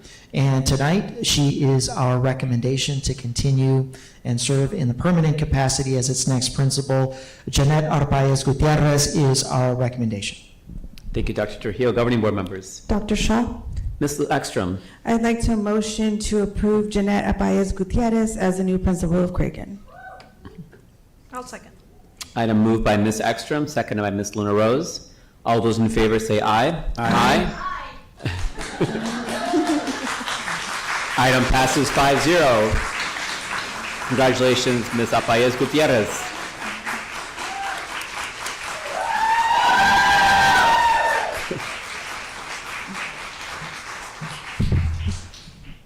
Good evening, everyone. Good evening, President Dr. Shah, governing board members. Dr. Trujillo, TUSD Community, and Cragen Elementary. Over the past few months, I've had the opportunity to witness firsthand what makes Cragen special. It's our dedicated staff, our supportive families, and most importantly, our amazing students. Together, we've created a community built on commitment, resilience, and care.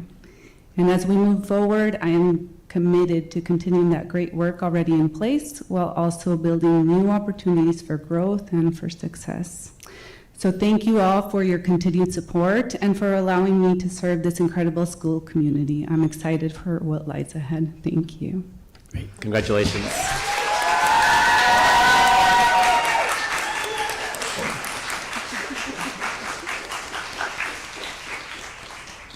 Is Matthew DeLuca here?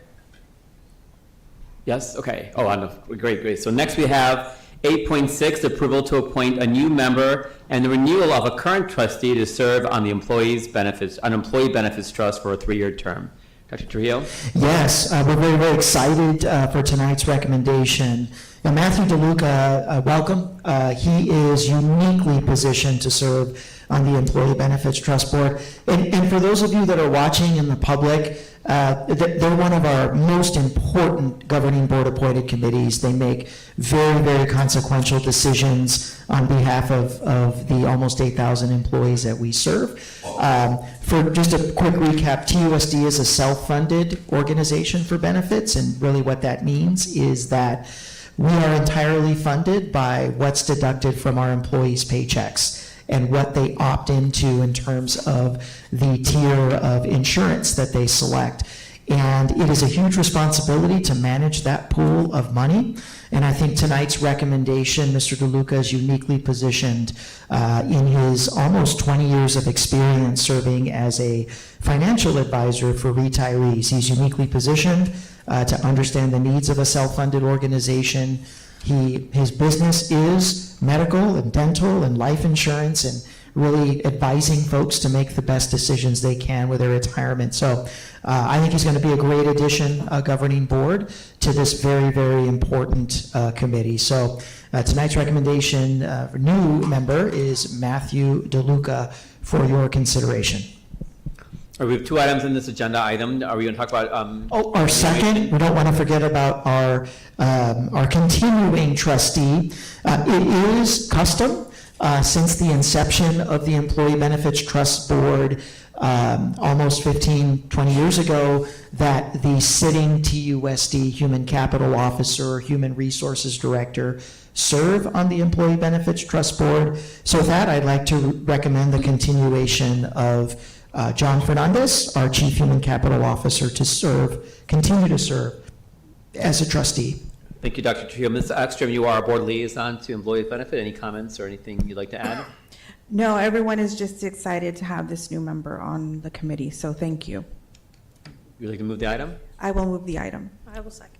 All right, item moved by Ms. Ekstrom, seconded by Ms. Luna Rose to approve both the appointment of Mr. DeLuca and the reappointment of Mr. Fernandez. All those in favor say aye. Aye. Item passes 5-0. Thank you, Mr. Fernandez, for your continued service. And Mr. DeLuca, thank you for your service on this important committee. I understand you're here on the Zoom to say a few words. He's on Zoom. Yep. He was on Zoom.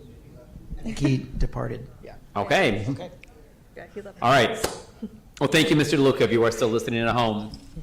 All right, and then we're going to pause a moment for photos and congratulations of all of our appointees tonight. If we can have all of our newly appointed administrators up for a photo, that would be great.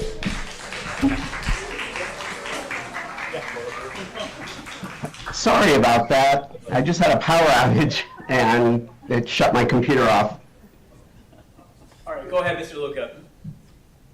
Hi, I'm sorry. Literally the power just went out for like 1 second. It shut down my computer. So I'm looking forward to working with you guys.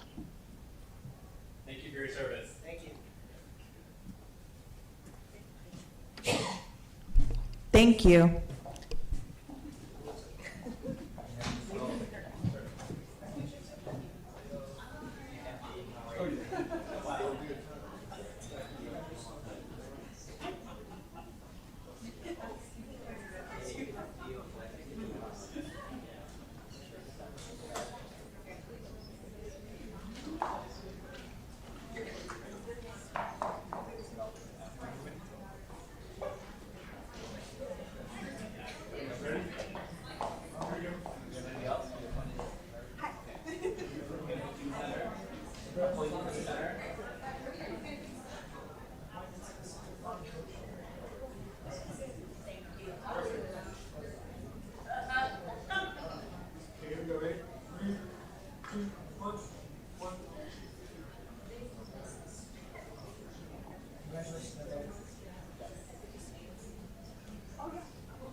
Did I get approved?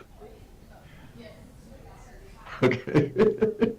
I could not believe that. It just went dead. So, Yes, Mr. absolute DeLuca, they worst did timing. approve you and they thanked you for your service.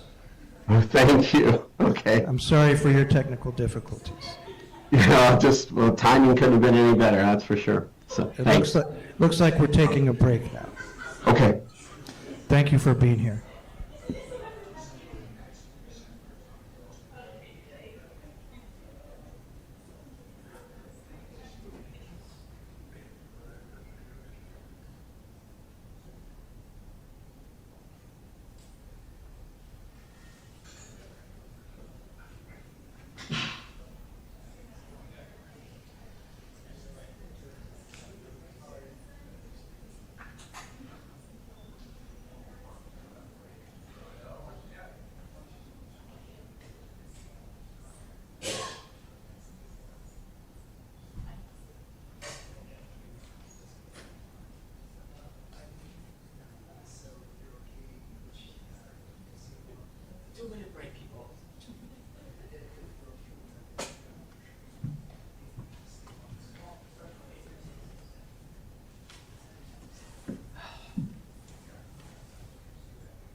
With peanut butter. Apples and peanut butter, one of my favorite snacks.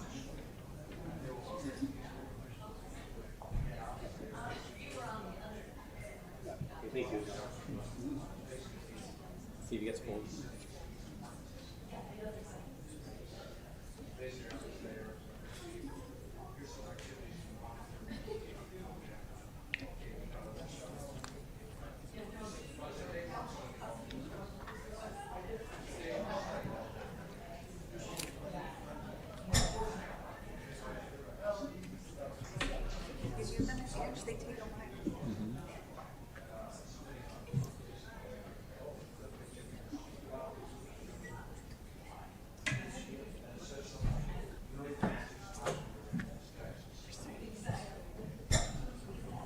Guess he's 80.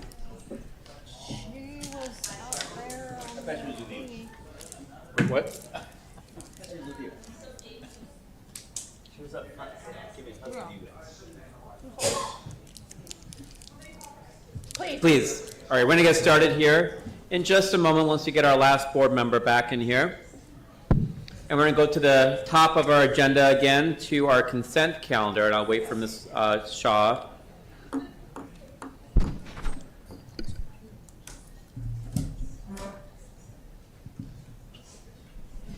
All right, governing board members, no more breaks if we're going to be taking so much time. Keep the board agenda moving here. Dr. Trujillo, we have our consent agenda tonight. Yes, Dr. Shaw, members of the board, I'd like to recommend approval of consent items 6.2 to 6.11 as arranged and presented this evening. Governing board members, are there any items that we want some clarifying questions or comments? Dr. Shaw? Yes. No questions, but for item 6.5, the approval of Humanity 360, Yep. I know Taya is over Zoom, and so I hope we can give her the opportunity to talk briefly about the program. Absolutely. And thank you, Ms. Pakak, for joining us. And we'll give you an opportunity in a little bit to talk about that program. Thank you. Mr. Romero, anything? All right. I'll move items 6.2 to 6.14. So moved. I already moved it. You need a second? Oh, so I'm second. It's been a long day already, Ms. Luna Rose. Okay, item moved by myself and seconded by Ms. Luna Rose. All those in favor say aye. Aye. Aye. Item passes 5-0. Thank you, everyone. And is it Pocock? How do you pronounce your name? I'm horrible with names today.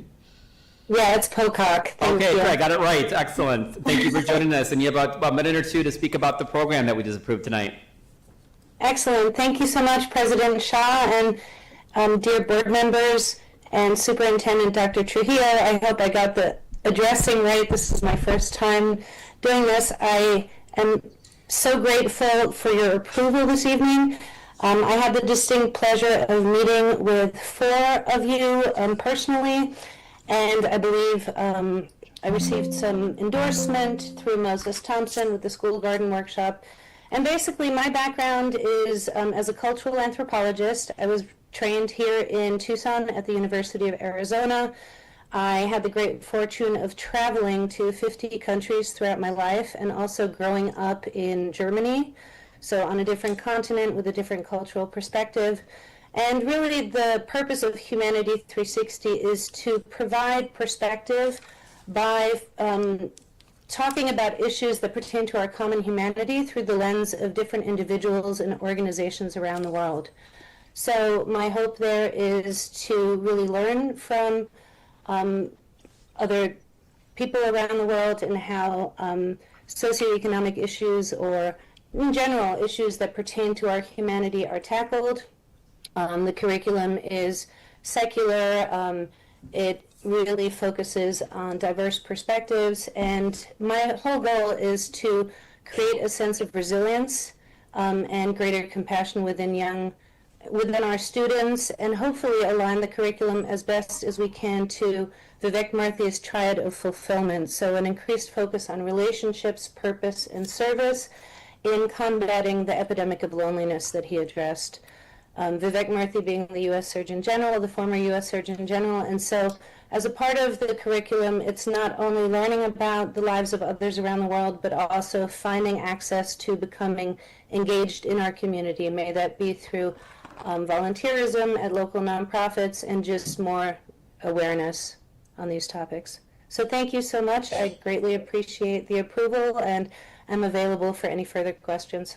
Well, thank you for supporting our students in this amazing endeavor, and I think it'll make a big difference. So thank you for being here tonight to talk about the program. Thank you. All right. We're going to move on to item 7.1, public hearing for revised performance-based compensation plan, Prop 301, for the school year 25-26. Yes, President Shaw, members of the board, proud to welcome in his debut as our Director for Employee Relations, Mr. Freed, Jason Freed, joining us along with our President for TEA, Jim Byrne, and handling some of the financials. Are we doing a should public be hearing needed. first, or the presentation, or how does this work? These are all 3 that will be involved with the public hearing. The presentation goes first, and then there is public hearing, correct? Okay. Right. So we open with presentation, right, Yolanda? And then we open it up. Okay. And then assisting with financials as necessary is our Chief Financial Officer, Mr. Hernandez.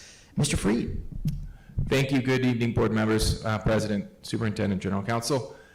Jason Freed, I am your new Employee Relations Director here with the TEA President. We have the PowerPoint largely, no, not largely, it's the same plan as it's been approved through the 301 committee, as well as through the teachers within TUSD reaching the 70% threshold. So I'm not sure if you would like me to continue through the plan as it looks similar to last year's plan, or if you would like to move to the Go ahead and go session. through the plan just briefly. Sure. I know there's only a few slides in this presentation. Absolutely, yes, it is. Thank you for the brevity. Absolutely. Okay, so you can see the 301 committee spans TUSD as well as a number of leaders within the district. This is the same formula that we've been using for a number of years to create the payouts and so you can see the balance. One of the pieces that we'll talk about is making sure that as much of the dollars are getting into the hands of our teachers. And so you see the calculation, any remaining funds then gets divvied out later in the process as well. And so you see the breakdown of the 2/3 and the 1/3 based on those payments coming up. If there's any questions, do you want those questions at the end or? Whatever you prefer, Mr. Freed. I will take questions as they come if anybody has any questions. Perfect. Next slide, please. Thank you. And this is how teachers are rated as a combination, as you all know. And so there's a payment that has been negotiated in concert with the level that the teacher attains. Distinguished, effective, developing, and ineffective. Questions? Okay. Oh, TEA I president have said a it's good. question. Please, yes. If staff allege that an evaluation didn't happen in the correct manner as prescribed in the consensus agreement, can you talk about what are the remedies for that? Yeah, absolutely. Either last year or currently? Yeah, For the new one? yeah, we've done it a bunch of times, and it's not a common situation that somebody has said that an evaluation hasn't happened appropriately. There has been lots of times that somebody feels that maybe their score was inaccurate, and so what we have encouraged is first having a conversation at the site level, working with your evaluator. If that for some reason is not working out well, there's a couple of different avenues. There's conversation working with employee relations. There's conversation working with the union, in this case, TEA. And then there could be conversation working with the assistant superintendent for that region. Thank you. Thank you.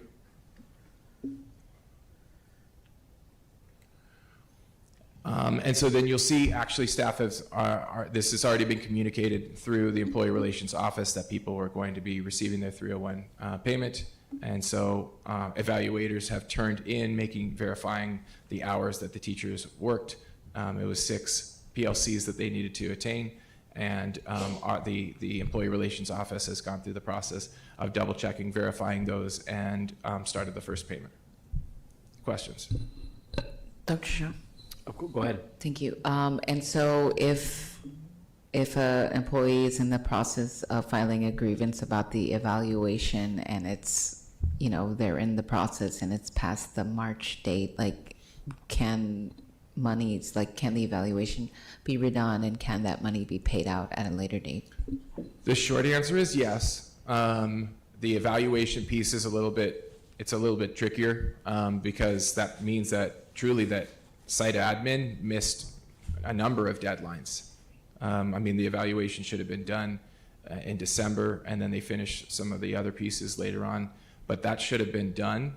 It should not be an issue. What we're in employee relations, what we're being confronted with has not been anybody about their evaluation. That hasn't been something that's come through our office. There have been some people who have said they didn't meet the PLC requirement of having 6 PLCs. And we've worked with those individuals as to find some other ways, giving an extension to see, okay, is there some other ways that you could get to those 6 PLCs? Thank you. Thank you.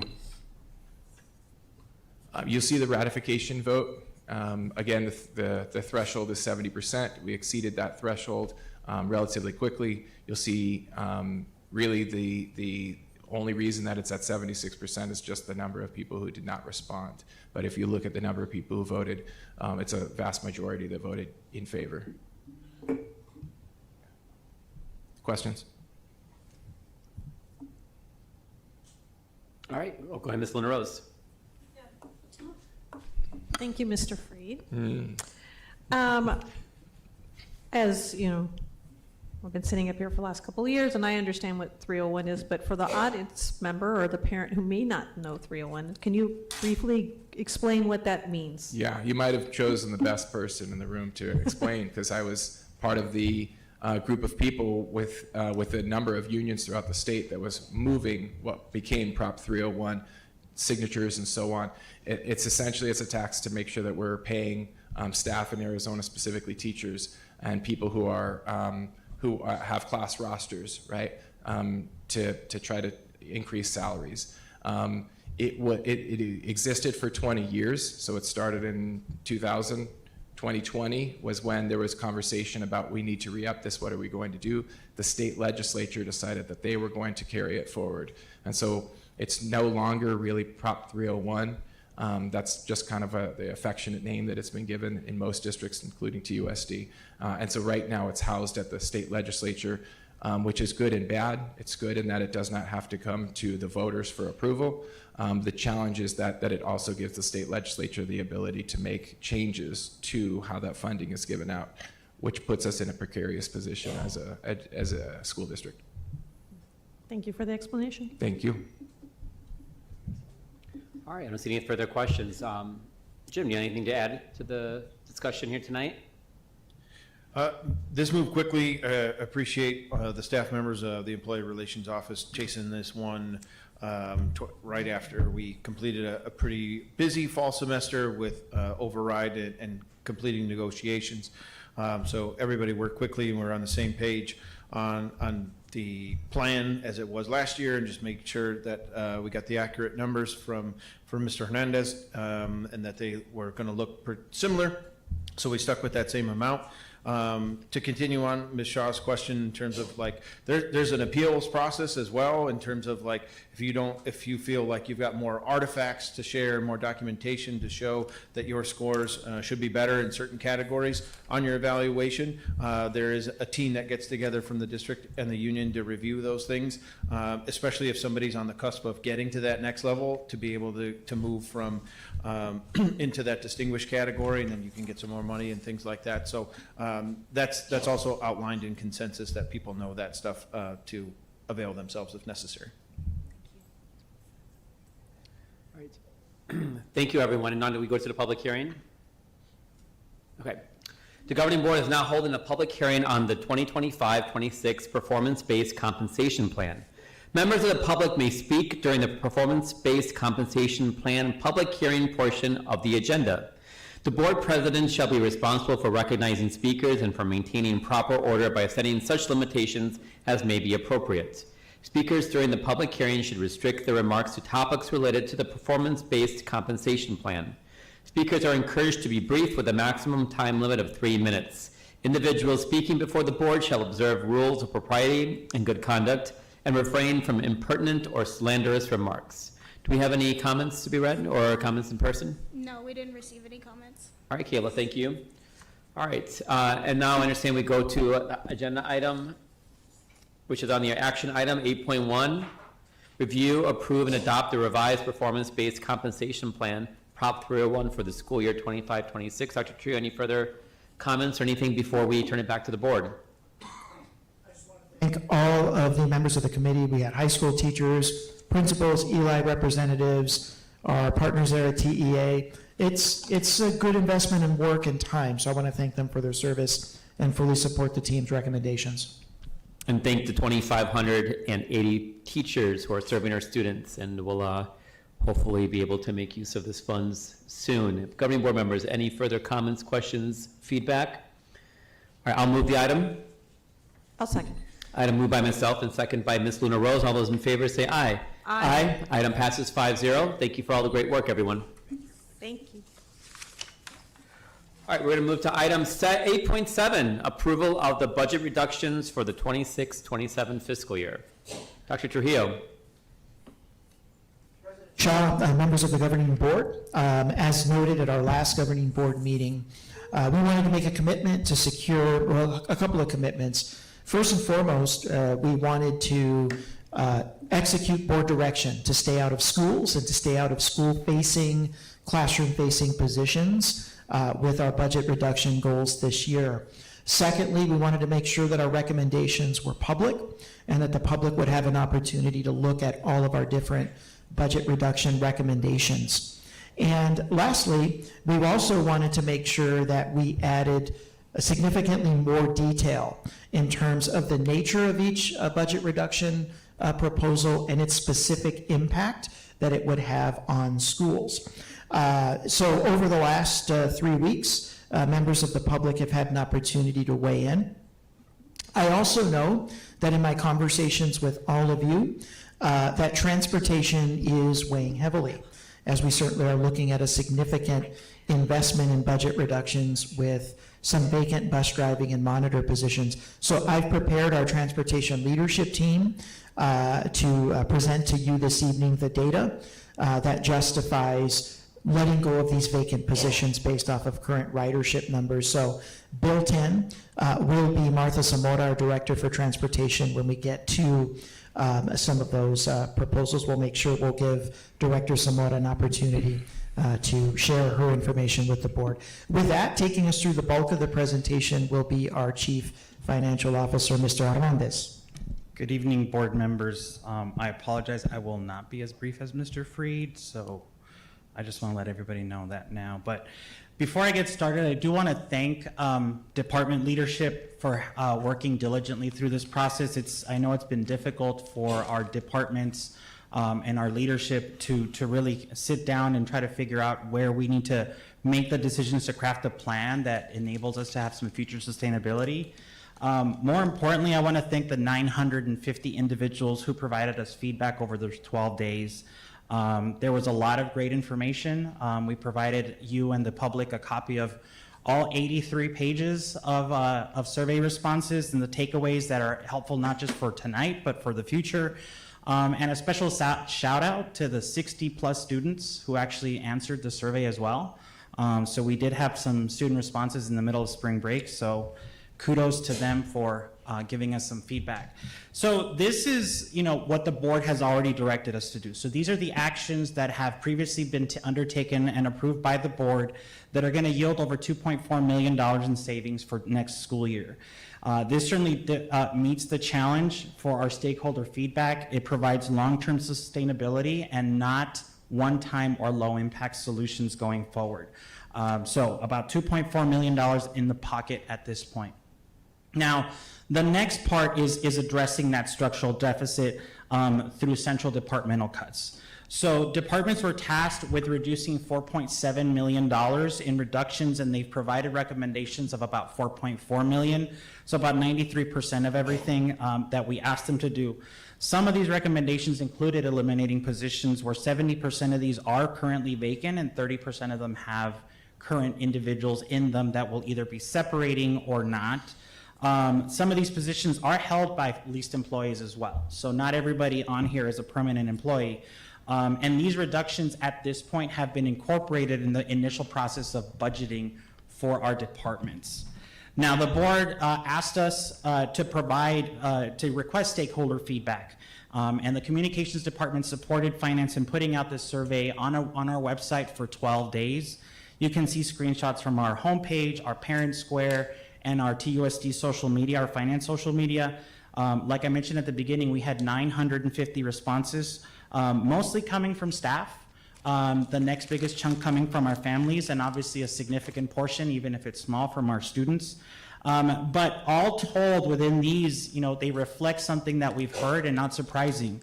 They want us to protect student-facing services. They want us to start with central reductions.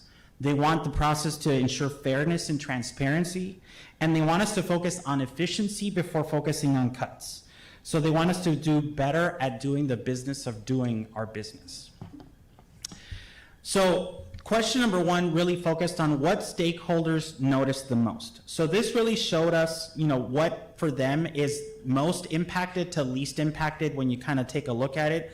That red dot for stakeholders are the most protected areas: fine arts, counseling, ex-ed, and school safety. The takeaway for them is simple. Impact is defined by what students experience on a daily basis, and obviously all of these four really do go to the heart of our student experience at every one of our schools. Now, this again focuses on the feedback the feedback aligns with the prioritization and the decisions that have been made by department leaders. But one thing to note as you kind of go down the line and, from the most protected to high to moderate impact, is that this really shows what people see and feel. So this is really a perception-driven data set more than a systems efficiency data set, right? This is the focus on what my experience is, whether as a student or as a family member or as a staff member. The next question, we wanted to know, how stakeholders want to reduce. Yes? We have a board member question, so we'll stop you for a moment before you continue on for question one. So I see that it was done for 12 days. Whose idea was it to do it during spring break? It was my idea. Okay. I think that's great. I don't think a lot of people were paying attention during spring break. So the only problem I will say is that the request for feedback came on March 10th. In order for us to arrive to today, we opened it as long as possible. A 950-person response generally is about the average that we receive. Actually, it's probably greater than some of the surveys we receive even for policies, but I understand. We debated that as well, but we wanted to make sure that we got here to tonight. So we focused on, what stakeholders want to reduce. And overall, their preferred approach was streamline and reduce staff versus cutting services. When we asked how we should do that, people want leaner structures, but they don't want us to lose focus on the work that we have to do. Not surprising, people also identified central functions as the most acceptable areas of reductions. These are central areas that are critical, but stakeholders want us to weave our reductions carefully in the services we provide from schools from central departments like technology services. So even though we're affecting areas that might be central based, it's really focusing on what are those centrally based positions and services that we're affecting that potentially have a trickle down effect to the site level. Ultimately, the takeaway is simple. Cut the system before cutting services, and that's frankly how we structured our plan. More than anything, one of the points that I want to point out in this key insight is that, obviously the evidence shows that this is very binary thinking. The school-based, student-facing approach versus a lower value, centralized administrative, that even if it is a critical position, the perception is unfortunately that overall these positions are somewhat undervalued. As we kind of went through the responses, people had a focus on getting rid of people more than anything if they lived in a department. So again, not surprising. This is something that we've consistently heard. Now, what are they most concerned about? So the question tells us, what will determine whether this plan is acceptable or is resisted. People want not to talk just about cuts, but they want to talk about trust, they want to talk about fairness, and they want to talk about student impact. The key takeaway is that acceptance depends more on how we implement than the plan itself. So they really want us to provide them the process. People also want to know more about transparency in our reduction process. So one thing for the board to consider is what kind of routine financial information do you want us to provide to you and the public moving forward so that we can build on this demand for transparency in addition to the tools that we already have in place. And finally, what stakeholders expect from us. So the question provided them the ability to tell us not just what they expect, but what they think. And the message was clear. Be efficient, be transparent, and protect students. People are not hesitant to change. Throughout this, we noticed that, but they want change to be smarter and strategic. They also want us to focus on long-term system redesigns versus just one-time fixes or even low-impact ones. So as the board makes decisions, the shared accountability and transparency components will become more important as we move forward. So now that we've had that feedback, we'll talk about what alignment looks like based on our current plan. So this slide affirms what we've been doing and what we've heard from our stakeholders and how we will shape our future decisions. On the left is what stakeholders told us, and this is what we heard. In short, stakeholders asked us to protect students and improve systems. On the right is how we've responded or what we've already done. We've prioritized central office reductions, we've preserved classroom and student supports, and we focused on eliminating duplications and creating efficiencies. So it's not a coincidence that this is set up this way, it's really truly alignment. So while stakeholder input guided our prioritization, there's still operational realities that we have to still consider around our long-term sustainability. So at its core, the plan is exactly what our stakeholders are asking us to do. To protect kids, to prioritize efficiency, and ensure fairness in how we implement our plan. This slide quantifies something very important, how closely our plan actually aligns with those priorities. So if you look, the first three categories are 94% of our overall reductions. They wanted more efficiency. They wanted us to focus on central reductions. They want us to take a look at roles and services that are not school facing. So 94% of what is being proposed focuses on those three tenets alone.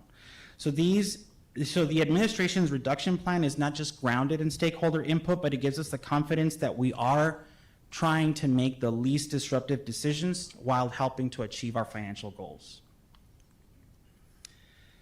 One comment asks us to provide a reduction using those functional categories that the Auditor General puts together when developing classroom spending. So more importantly, it shows that we prioritized classroom instruction and support to our students. 75% of the reductions occur outside of direct classroom instruction, while only 4% actually focus on direct classroom instruction. This is specifically notable in the exceptional education department, though their reductions are through leased employee reductions and not permanent employees. The largest areas that are impacted are certainly transportation and our plant operations, but these represent operational efficiencies and not elimination of actual services. So while the categories appear operational, the strategy is intentional to protect instruction first and then optimize the systems around it. Now we know that not every decision aligns perfectly with the perceptions that we have in the community, but our proposals have to engage a delicate balance of both those priorities and our operational reality. Central departments targeted a 9% reduction, but we recognize that most of these student-facing or school-focused positions and departments had a more narrow target of 3% because of their specific focus. We also looked at operational efficiencies by focusing at transportation and facilities without trying to impact direct school and student support. Now, transportation, as Ms. Zamora will talk about later, focused on those efficiencies based on route adjustments and student ridership, not the elimination of access. Facilities was also targeted with efficiency while maintaining a safe and functional learning environment across the district. So the focus was to minimize those disruptions while achieving savings. However, the reality is that what we're going to require is more patience from our end users. In financial services and human resources, for example, payment processing will slow. Hiring will take longer. So we need to focus on doing it better together. The goal was not just to reduce, but to reduce responsibly. So the recommendation for action for you tonight is we're asking for approval for the proposals from our departments as presented. Now that we've completed school level budgeting though, and based on our declining enrollment, you can see that there will be attrition in teacher positions. So our goal is $10 million. In February, you approved $2.4 million. If our proposal tonight, if approved, will generate about another $4.4 million. Based on the loss of enrollment that we had on the 100th day, and now that we've completed school level budgeting, we're estimating attrition, that's the elimination of essentially unnecessary vacant teacher positions, of just about $2.5 million. All told, we will basically have achieved our goal. There'll be about $720,000 left that we can make up in future attrition and vacancy savings. But based on these three elements alone, we will have essentially achieved our $10 million target. However, when accounting for what the board has approved and the potential for let me just start over. So not just only accounting for what the board has approved, but this attrition, that attrition number will fluctuate. So we just need to be mindful that although we have that 2.5 million, we still have another 5 months of enrollment coming through in the district. So be mindful that that 2.5 million is an estimate as of March 16th, which is when we completed school level budgeting. So all while aligning everything that we've done with the community feedback, protecting our students, ensuring our financial responsibility, we're a little bit closer towards achieving our $27 million goal. And with that, I will take any questions. I would like to give transportation an opportunity, just because I know that's the biggest thing you're voting on, and kind of in our conversations, there was some requests to hear from transportation in terms of the data that they're using to determine the necessity of keeping the positions, both monitors and drivers, that have been vacant all year, the necessity of keeping them on the books. So I'd like to introduce our Director for Transportation, Martha Zamora. And I've also asked Director Zamora to be prepared to give an update on route availability at district high schools. TUSD transportation goes in and out of TUSD high schools, specifically for Pueblo High School and for Catalina. So that's also will be built in here. Thank you. Good evening, governing board members, governing board president. Let's see. So after reviewing our FTEs for drivers, we've listed that we were going to go ahead and reduce by 15 FTEs for the drivers, 10 for the monitors. And for this school year, we have 171 FTEs. Reducing 15 for drivers drops us down to 156. Many of our drivers are only 0.75 FTE, so they only work about 6 hours a day. So when you do the math, 156 FTEs allows us to hire about 180 drivers. As of today, we have 166. The most we've been able to get this school year has been 173. So reducing the 15 is not impacting the current driver capacity that we have today, and we still have enough capacity to 180. So I wasn't necessarily concerned about that one. And then for monitors, we're reducing 10. That drops us from 107 FTEs today to 97. Same thing for monitors. Their schedule tends to be about 6 hours a day.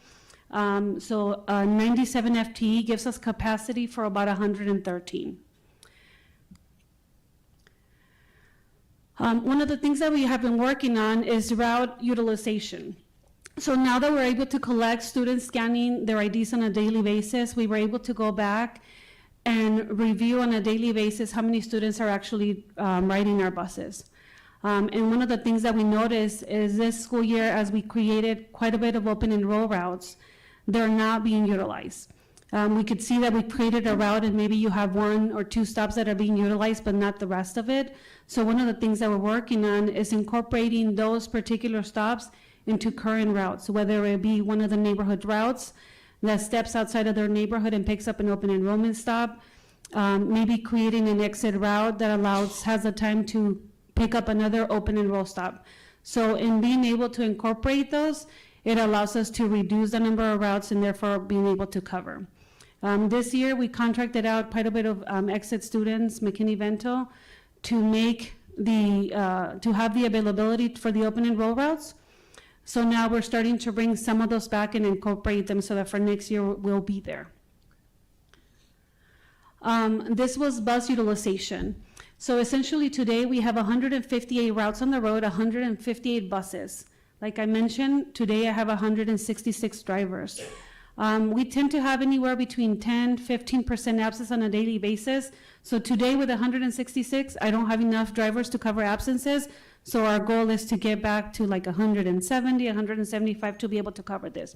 But what I wanted to be able to show you here is that when you look at the AM there, for example, you have 18 drivers today that have 1 tier in the morning. They're able to do 1 route for 1 school and nothing before it or after. Then you have 107 drivers that are doing 2 tiers in the morning. They're picking up for school A and then picking up for school B. Same thing for the afternoon. And I wanted to show you that for like the efficiency of it. So like our goal would be to have every single one of our drivers have 3 routes in the morning, 3 routes in the afternoon, but we are unable to do that because of the way our BAL schedules are done across the district. So if we were ever looking at trying to fully utilize the staff that we have today. That would be another way that we can make minor adjustments to bell schedules to be able to have more drivers, have more routes, more coverage with the same number of drivers. And then they just give you that percentage that's at the very top there. And that's my short presentation. Oh, I'm sorry, and I wanted to give you an update. So as far as the high school routes, I know we've had some, I guess, community concerns about us not having routes and only Suntran availability in areas. I did review all of our schools, and they all have routes available. So I think it might be a misinterpretation that, or maybe if they call customer service, we can go ahead and look at individual cases. And we also have a few routes that have availability to increase another stop here and there, but for sure, Pueblo and Catalina have routes available. Every single one of our high schools has at least 4 routes that go into their schools, whether it be the open enroll routes, the neighborhood routes, or EXED. And any of those, if need be, could make an additional stop to help in those scenarios that are concerns. Thank you, Mr. Mora. Governing board members, Ms. Shaw. Thank you for your presentation. Regarding those schools that you mentioned, the high schools, I wonder if we can put out some communication to those families just to notify them that routes do exist for that school, and if they're interested in having their student take the bus to reach out to transportation or whoever. Absolutely. I did reach out to the administration at Pueblo High School in Catalina, spoke to their principals, and I made them aware that we had this available. And if they give us the name of the students that have come forward, we'll go ahead and help them. We can definitely put something out there.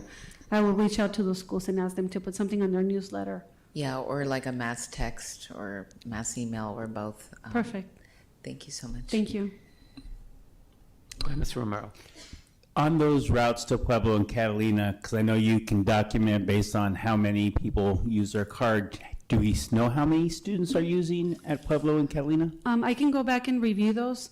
And so that's basically what we have been doing as we review the routes. If we see that we have a route, let's say with 5 stops and 2 stops are being utilized and not the other 3, that's where we're gaining capacity, and then we'll go ahead and put stops in the areas that are needed. You figure today our open enroll routes were placed in areas with higher density of open enroll students. It didn't necessarily mean that that was going to be the best fit for the school. Sometimes you have quite a bit of students in open enrolled areas, so we'll put a stop, offer the families, they'll accept transportation, and they never ride. So as we adjust, I think we'll get to a happy medium that serves the community that needs it. Thank you. Thank you. All right, thank you for your presentation tonight, Thank Mr. you. Mora. Governing board members, so Dr. Tree, are we heading back to governing board members for comments on the? Yes, back to comments as we wrap transportation. Martha gave like a screenshot of probably one of the most valuable tools that we have. I want to thank Robbie Hamadi and his ITS team. A few years ago, they put together a route utilization analysis dashboard. We actually can see in real time by the route what the average ridership is. And just on the slide that you saw, you pretty much see what's driven the decision here. You have a lot of routes that are in the 30s, you have a lot of routes that are in the 20s, and your buses hold like 50, 60 students, right? So that's we wanted you to see a snapshot of the data that we used to determine that, yes, we do have the attrition necessary in terms of the 15 vacant driver positions that you're going to be asked to vote on. That's a real-time dashboard that's refreshed daily. So I'll just go quick comment on that. You know, about 1.5 years ago, early on into the previous school year, I did a tour in the morning with transportation, and thank you, Mr. Mora, for helping arrange that. I did a tour on a bus and went to some different stops in 2 schools that morning. There were 0 students on that bus all morning long. There was a bus driver and a monitor, so definitely a lot of efficiencies available in the system to make sure that our buses are full, and at least have 1, if not 50 kids on them. Dr. Shaw? Go ahead, Ms. Shaw. I wonder if we reach out to these families who have elected to take transportation or take the bus, but then don't show up. Like, are we calling those families and being like, hey, you signed up, you're not showing up, like, are you still interested, so that we won't have the buses go to those stops? So I've tried different strategies over the years. At this point, what I do is that we let them know that the stop has been removed, and if in the future they need transportation, to call us back. What happens quite a bit is that the families will say, yes, we need transportation, just in case. Just in case, maybe on the one time that I can't make it to pick up my student. And that happens quite a bit, and sometimes in the past, we used to call and make sure that we would talk to the family, the stop is not gonna be there next week, and they would tell us, no, I really want it, I need it. So then the following week, the student would definitely show up. You would go another 2-3 weeks and the student would not be there. It was just to put a placeholder.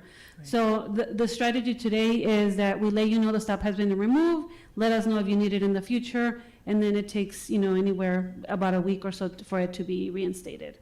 Okay, thank you. So governing board members, we have another, it wasn't in the presentation. Are you giving another presentation, Ricky? I don't think I've ever seen one in here, but we have the document in our governing board agenda item here outlining the department level cuts and then item by item for a couple of pages of how are we getting to the 4.6. Well, the goal was 4.6, 4.4, yeah, and we got to 4.4. $4 million Yeah. reductions. What comments, feedbacks, questions do we have, governing board? Ms. Shaw. Ms. Fox at the call to the audience often brings up the fact that we spend more on watering the grass than we do on library books, and we do spend a significant amount of money on reclaimed water for our fields and also potable water. I know that reclaimed water is cheaper, right? But not every school can have, has that pipeline. And so has the district done any analysis to save money via our utility payments, not only with water, but with electricity, with the 14% increase from TEP coming, I think next year, that's going to be a significant cost. And so, a lot of our schools have windows and perhaps don't need to turn on the lights, but is there anyone doing analysis? I know we're with the green policy, some of that stuff may be already taking place, but is there a move to save with utilities? That is one of the items in the investment grade audit that the bond program is doing, right? They're looking at how you can invest in infrastructure that reduces our reliance or our cost on electricity and water usage, right? So trying to mitigate some of those things, and we have accomplished some of those goals. HVAC, obviously the number one, electricity sucker in this district is air conditioning, right? And just the mere fact that we're actually getting now to a place where we can upgrade systems that are more efficient and more energy efficient gives us the ability to spend less on electricity. The problem is that our savings aren't growing fast enough because the rate increases are growing up faster, right? So a 14% increase on TEP when we're trying to save money, is going to eat into our savings probably pretty quickly. Tucson Water, for example, the city council is just starting their process for, I believe, a 3 or 4 year multi-year increase on water rates. And as I've mentioned publicly before, school districts pay the same commercial rates that Caterpillar pays and all of these major corporations in Tucson pays. So I can't specifically tell you what those are, but I can tell you that the work is being done in order to focus on where can we increase our reliance on efficiency, both through water usage. One of the biggest things is we're replacing all of those football fields. Now, there is some water usage in that case, but we're not necessarily having to set up entire irrigation systems like we had to in the past with natural turf as we do with artificial turf. So a lot of that work is going to depend on capital infrastructure and capital investment, namely through the bond program, especially since they're really going to make some of the biggest impacts. And address it also, was it 1 or 2 meetings ago we approved that in the action or study action item for us to do that analysis and come to some information. And we also had that presentation by our consultant for the sustainability, who talked about electricity being one of the biggest climate issues, but also a cost issue as well. So hopefully we'll get some recommendations on how to address some of that as well from the consultant.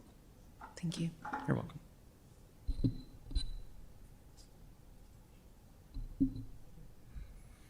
Well, I guess another question, if I may, Dr. Shaw, can you talk to the furniture and equipment number and how it's drastically increased from the last year? Sure. So just as a sidebar, if you're not following the TUSD Finance Facebook, there's a whole video about it just today. 13 minutes going item by item. But to provide you just a quick overview. So yes, the budget book did include an $87 million budget for what's called furniture and equipment. Now that category of furniture and equipment is misleading because that's the name of the title that we have to use from the chart of accounts from the Auditor General. But it's an all-encompassing object code. So it's not just buying desks and chairs, it's literally buying equipment. The equipment facilities uses, for example, everything from lawnmowers and saws, everything from desks, musical instruments are considered furniture and equipment. So there's a whole variety of items that fit into that. But the one thing to consider is that when you take a look at this, and this is a memo I sent to you on March 13th, 71 million of that 87 million is furniture equipment purchases in the bond program. HVAC purchases, they're furniture and equipment. So, and those suckers ain't cheap, right? We're spending north of $500,000 on each one of those units, and we've put them up everywhere. So that budget was 87 million. I also provided you with what was it on March 13th. So there's a revised budget. It's now gone down to 11 million. And you can see that those purchases are scattered all over the district. Schools, food services, transportation, facilities, and what have you. So even though it's budgeted at 87 million, the vast majority of that is bonding. The next biggest category is engineering, right? The Damon Ballesteros' department, they do building renewal grants. So they're buying, heat pumps and coolers and chillers and gates and doors. All of that is furniture and equipment. So to lead the public and the board to believe that we're spending $87 million on furniture is unfortunately a myth, right? We are spending we actually aren't even spending $87 million under the category of furniture and equipment. As of the middle of March, we've only spent $3.3 million within that specific category, right? Because as now we're 9 months into the school year, we've moved dollars around. So if the bond program identified so many millions of dollars for furniture and equipment, but now they're going to do it for construction services, you just approved the construction of classrooms at Rincon and at Davis, then those dollars are moving away from that. And we do budget adjustments, and we can provide you a whole listing of how those adjustments work. So I welcome people to look at those. We certainly will continue to provide, my goal is to provide more and more information through some of this, through our social media. Follow TUSD Finance. If you want to watch that video, it's a great time to watch it if you want to go to sleep. It's like right at bedtime. 13 minutes? It's 13 minutes, Dr. Shaw. You might want to read it to your kids. Come on. So, but we want to be able to dispel some of these, these questions and these issues. It's a legitimate question, right? That $87 million is in that budget book, but we want to describe what it is.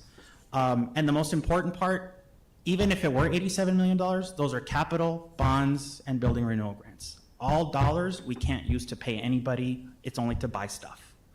So the dollars themselves are restricted on what we can do. Right on. Well, I appreciate you clarifying, and I'm sure it's probably irritating to have to keep repeating this, but because we do have folks that come out, and then people who don't stay for the entire meeting might walk away thinking that we are indeed spending that much money on furniture. Yeah. I think it's important to reiterate, and then for us to also internalize so that we can speak to that issue during that agenda item. Yeah. Thank you. You're welcome. Mr. Romero. Yes, and on that report of the 950 people that did respond, first of all, I wanted to say thank you to our community for doing that. And even if it was in that spring break period, again, like I said, time was of the essence of that. For as many of those people that did do that, I was actually fairly impressed myself. I didn't go through every single one, but I did spend a good, probably close to an hour going through a lot of those.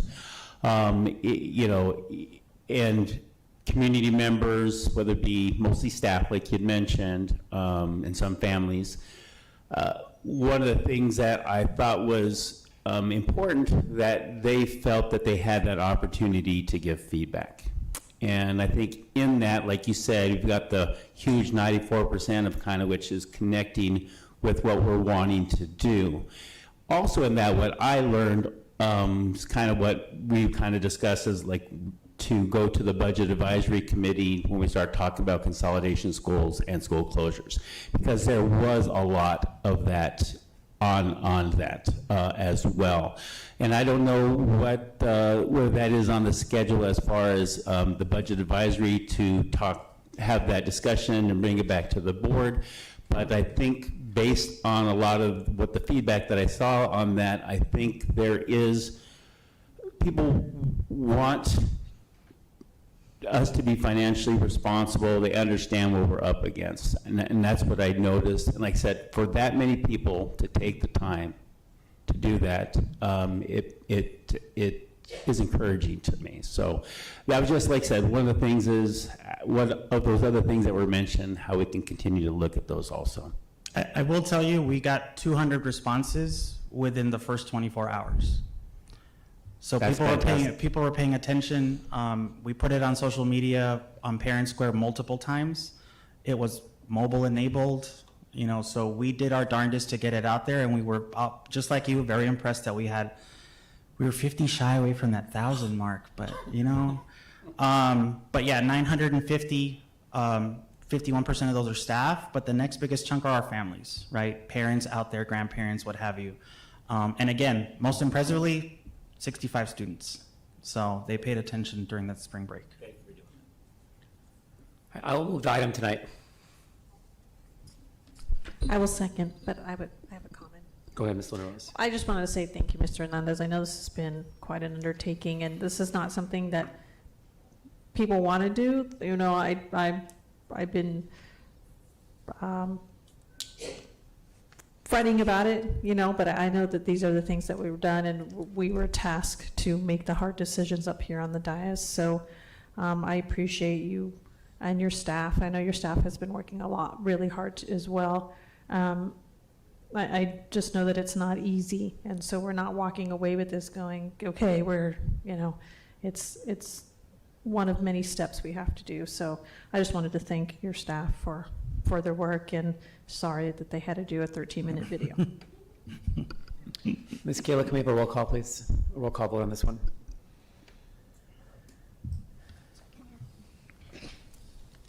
All right. Ms. Ekstrom? Yes.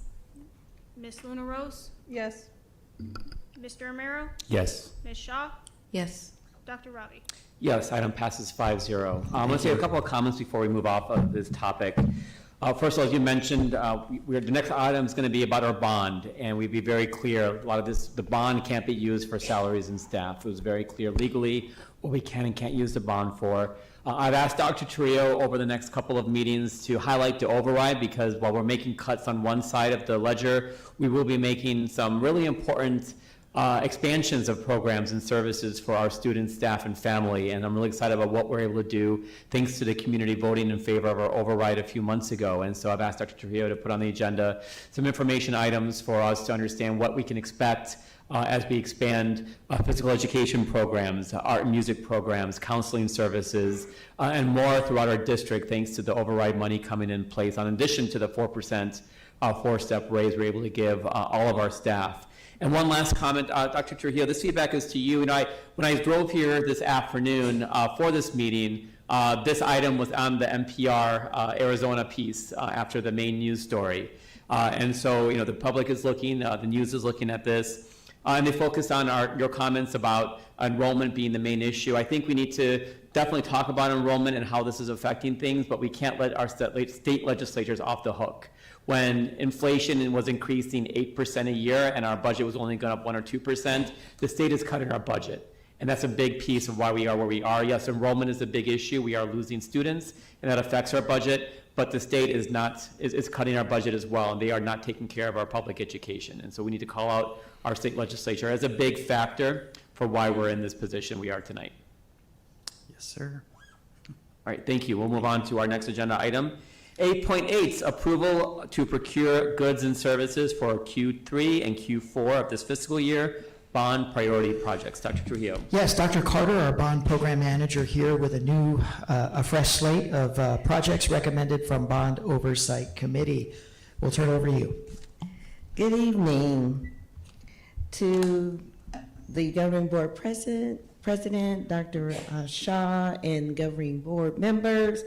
I'm here with some additional projects for the bond.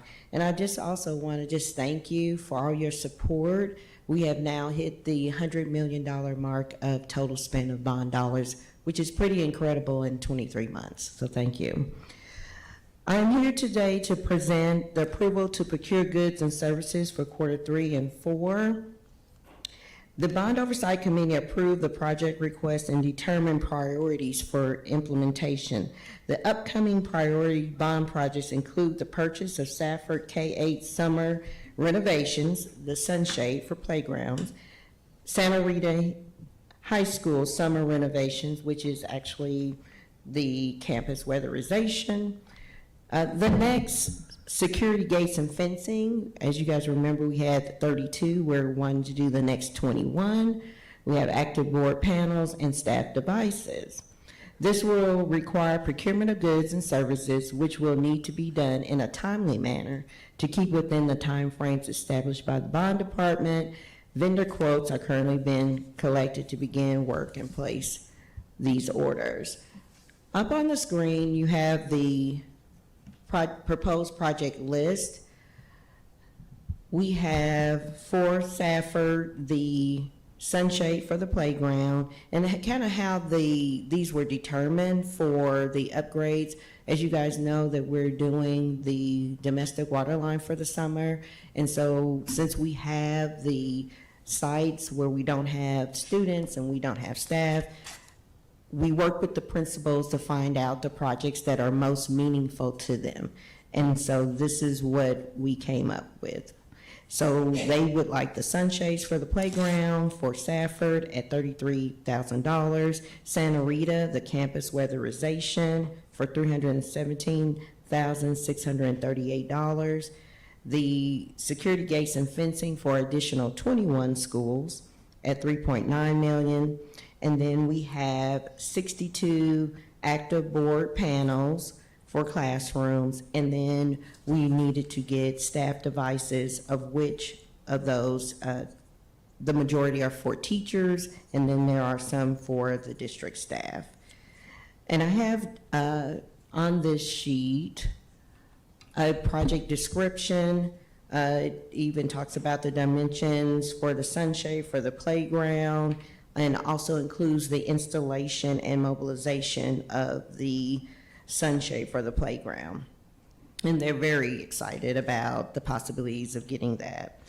And then with the Santa Rita, the campus weatherization includes painting, improvements of the exterior of the administration building, the auditorium building, and the west elevation, and also the decomposed granite in the parking lot, which also really supports what we're doing with our sustainability policies.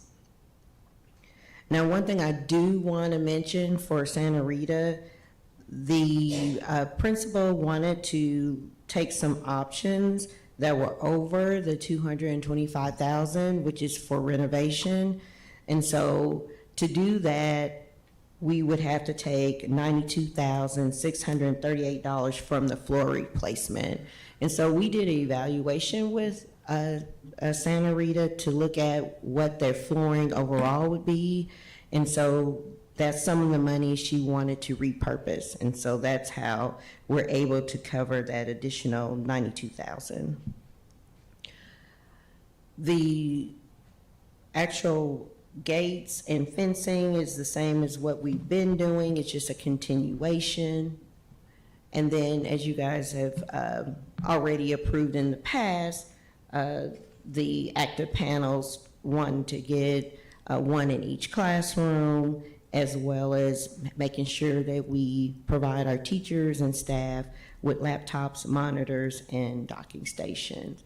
We can go to the detailed list. You could see the actual schools, so we can bring that up.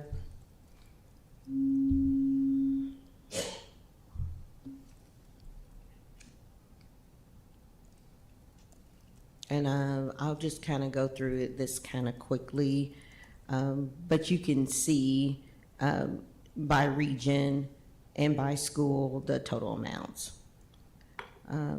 In Santa Rita, those are kind of break out the different options and cost, and then the security gates.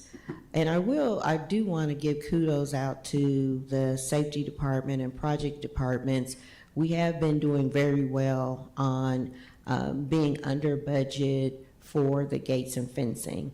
In the bond book, we do have $185,000, and so we pretty much list that for all of them because that's what it has in the bond book. So we have a total over, I'm having a hard time reading that myself. Is that 3.9? Yeah, 3.9 million. And then we also list the schools for the technology. And I do want to note on the technology that this is where we initially are going to be putting those various boards, and then the laptops, monitors, and docking stations as they're needed out in the field, then they would be distributed. So the total for this proposal, for this item,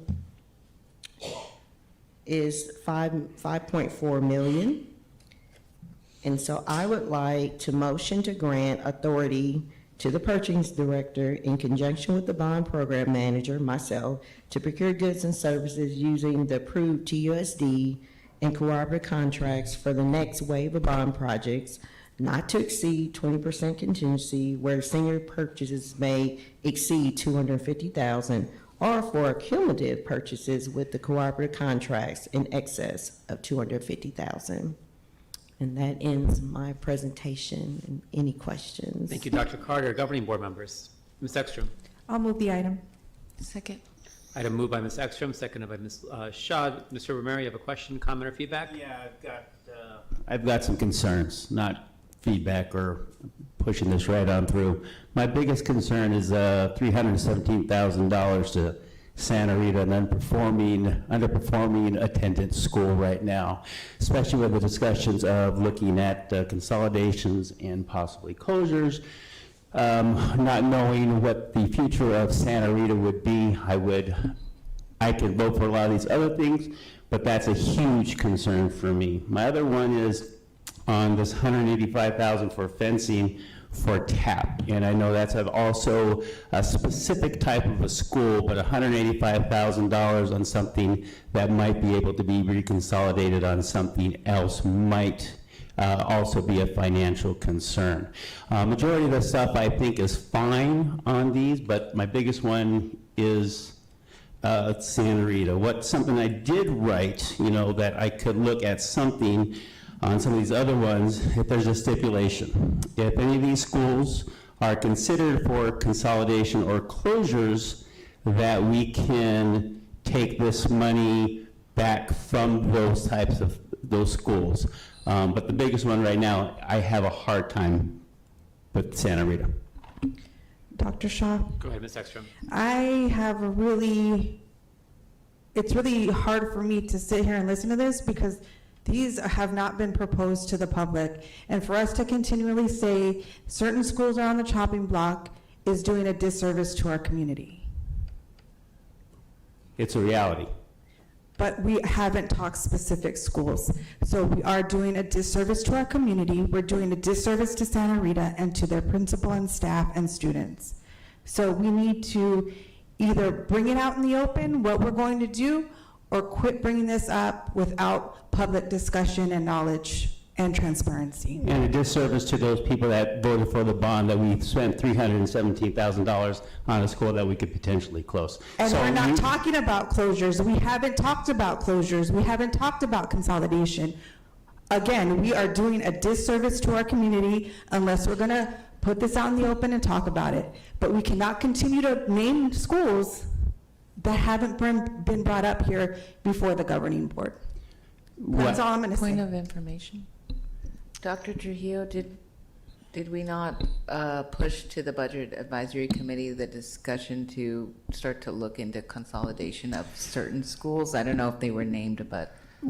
So what we're proposing is just a refresher for the board on April 14th on what statutory requirements are and what your own governing board policy says about public input and public engagement for school closure and consolidation. So the first thing is do an in-service for all 5 of you so you know what the statute requires, because there is required public process and public engagement. The internal, our facilities team is putting together data points to give to the Budget Advisory Committee to start using generically to look at the district as a whole without singling out a particular school. Data points such as birth rates, such as facilities utilization percentage, such as, home buying trends, demographics, all of those types of things. The goal is for schools to be identified according to a transparently communicated set of data points. That way, we're not in a situation where a school is guessing, why are you discussing my school publicly? The best way to do that is to present that criteria to Budget Advisory. And then also the consolidation plan process has to also come through another committee, which we'll talk about at the April 15th meeting. So like Board Member Ekstrom said, there's a lot of steps, there's a lot of required public engagement that has to happen long before it gets to you in any kind of a vote. Right. Thank you. And, I agree with Ms. Ekstrom. I think you're kind of jumping the gun, Mr. Romero, because those things haven't been properly noticed or even provided to the committees that are going to start that process. And so, it's no secret that some schools have low enrollment. And it is in your purview to vote for or against any one item. But I do have a question in regards to some of these schools with the health, security, and safety, security gates, fencing. It's all $185,000, and correct me if I'm wrong, but that number can be significantly reduced depending on that school's footprint. Yes, that's correct. So I just put what's in the bond book, so that in general, we kind of had a wide brush. It had everybody at 185,000, so that's why I put the estimate as. But as I had mentioned before, the safety department and projects have done a really good job. They're under budget. That's one of the projects that we actually have overruns based off of what was estimated and what the actual costs have been. What we do, because as you guys know that inflation and the costs are going significantly up, we keep that money in the pot. So say for instance, Project Moore was a good example. I think their gates and fencing was $20,000. Well, the bond book has $185,000, but we keep all that money in the pot so we can ensure that all of the schools are being addressed, if that makes sense. Right. Thank you. One more question, and this might be more for security back there, because I think a couple years back, we had hired a firm to look at our facilities. I think it was like Massachusetts or something like that, on like some of the weak points we do have in our district. With a lot of these things on the fencing, are those things being taken into account for also, depending on like where we are putting maybe some of our chain link fence versus our wrought iron fence, or does that play a part in this at all, Mr. Hallam? Is that all with Dr. Carter? Hi, good evening, and thank you for the question. Specifically, I think you're referring to the hiring the consultant we did about 18 months ago. That was specific to the bond funds that will be utilized for our security technology that's going to be coming very soon in front of you, specifically additional security cameras, management software associated with those, and access control. So that was the scope of work for that security consultant, was just to look at those specific items. Because we have so many various systems out there, because so many are antiquated, we wanted to see what we could reutilize and try to be as efficient as possible with those funds. Okay, so then that part of it will be tied in a lot more towards the cameras, security, not necessarily the fencing that we have going on over here, or is that a little bit in here with the fencing? No, it's not with the fencing at Got all. it. The fencing is done through a cooperation between my department, the school safety, the facilities department, and the projects department. They all work very closely to identify, the list of schools that are needed and what prioritization is set. Okay, thank you. You bet. Thank you. All right, so we have an item, motion made by Ms. Ekstrom, if I remember correctly, and seconded by Ms. Luna Rose. Ms. Shaw, seconded by Ms. Shaw. We'll do a roll call. Ms. Ekstrom? Yes. Ms. Luna Rose? Yes. Mr. Romero? No. Ms. Shaw? Yes. Dr. Ravi? Yes, item passes 4-1. Thank you, Dr. Carter. All right. Let's see, where are we here? So we're on study action items now. We have approval of capital projects budget for the 26-27 fiscal year. Dr. Trujillo. Yes, I know that our bond gets a lot of attention, but let us not forget, we do get a yearly allocation from the state for capital budget. That number this year is going to be $7 million more. As noted in the Auditor General's report, we have been transferring $10 million over from capital to help meet our maintenance and operations ongoing cost needs. But now with the runway that's been provided by the override, we're going to be able to restore $7 million of that 10 this fiscal year. And what we like to do every year is present the board with our plan, our vision on how our divisions will best utilize this capital budget. So here to take us through is our Chief Financial Officer, Mr. Hernandez.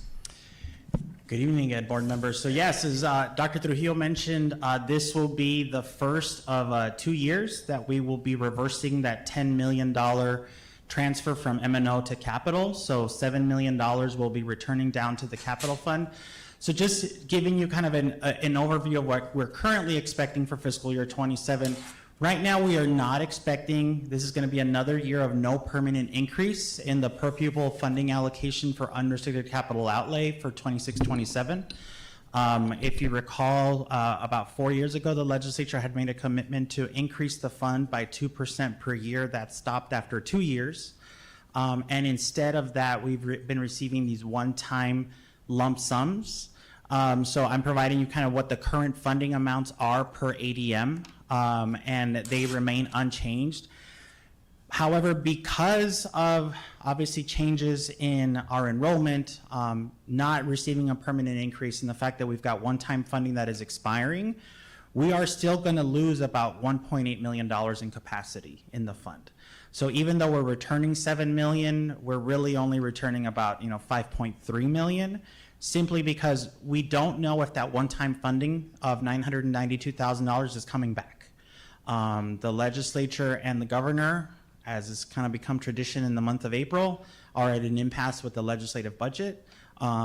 We are experiencing student enrollment loss that will cost us about $739,000. And then to a smaller degree, fewer revenue from interest income. So all told about $1.8 million.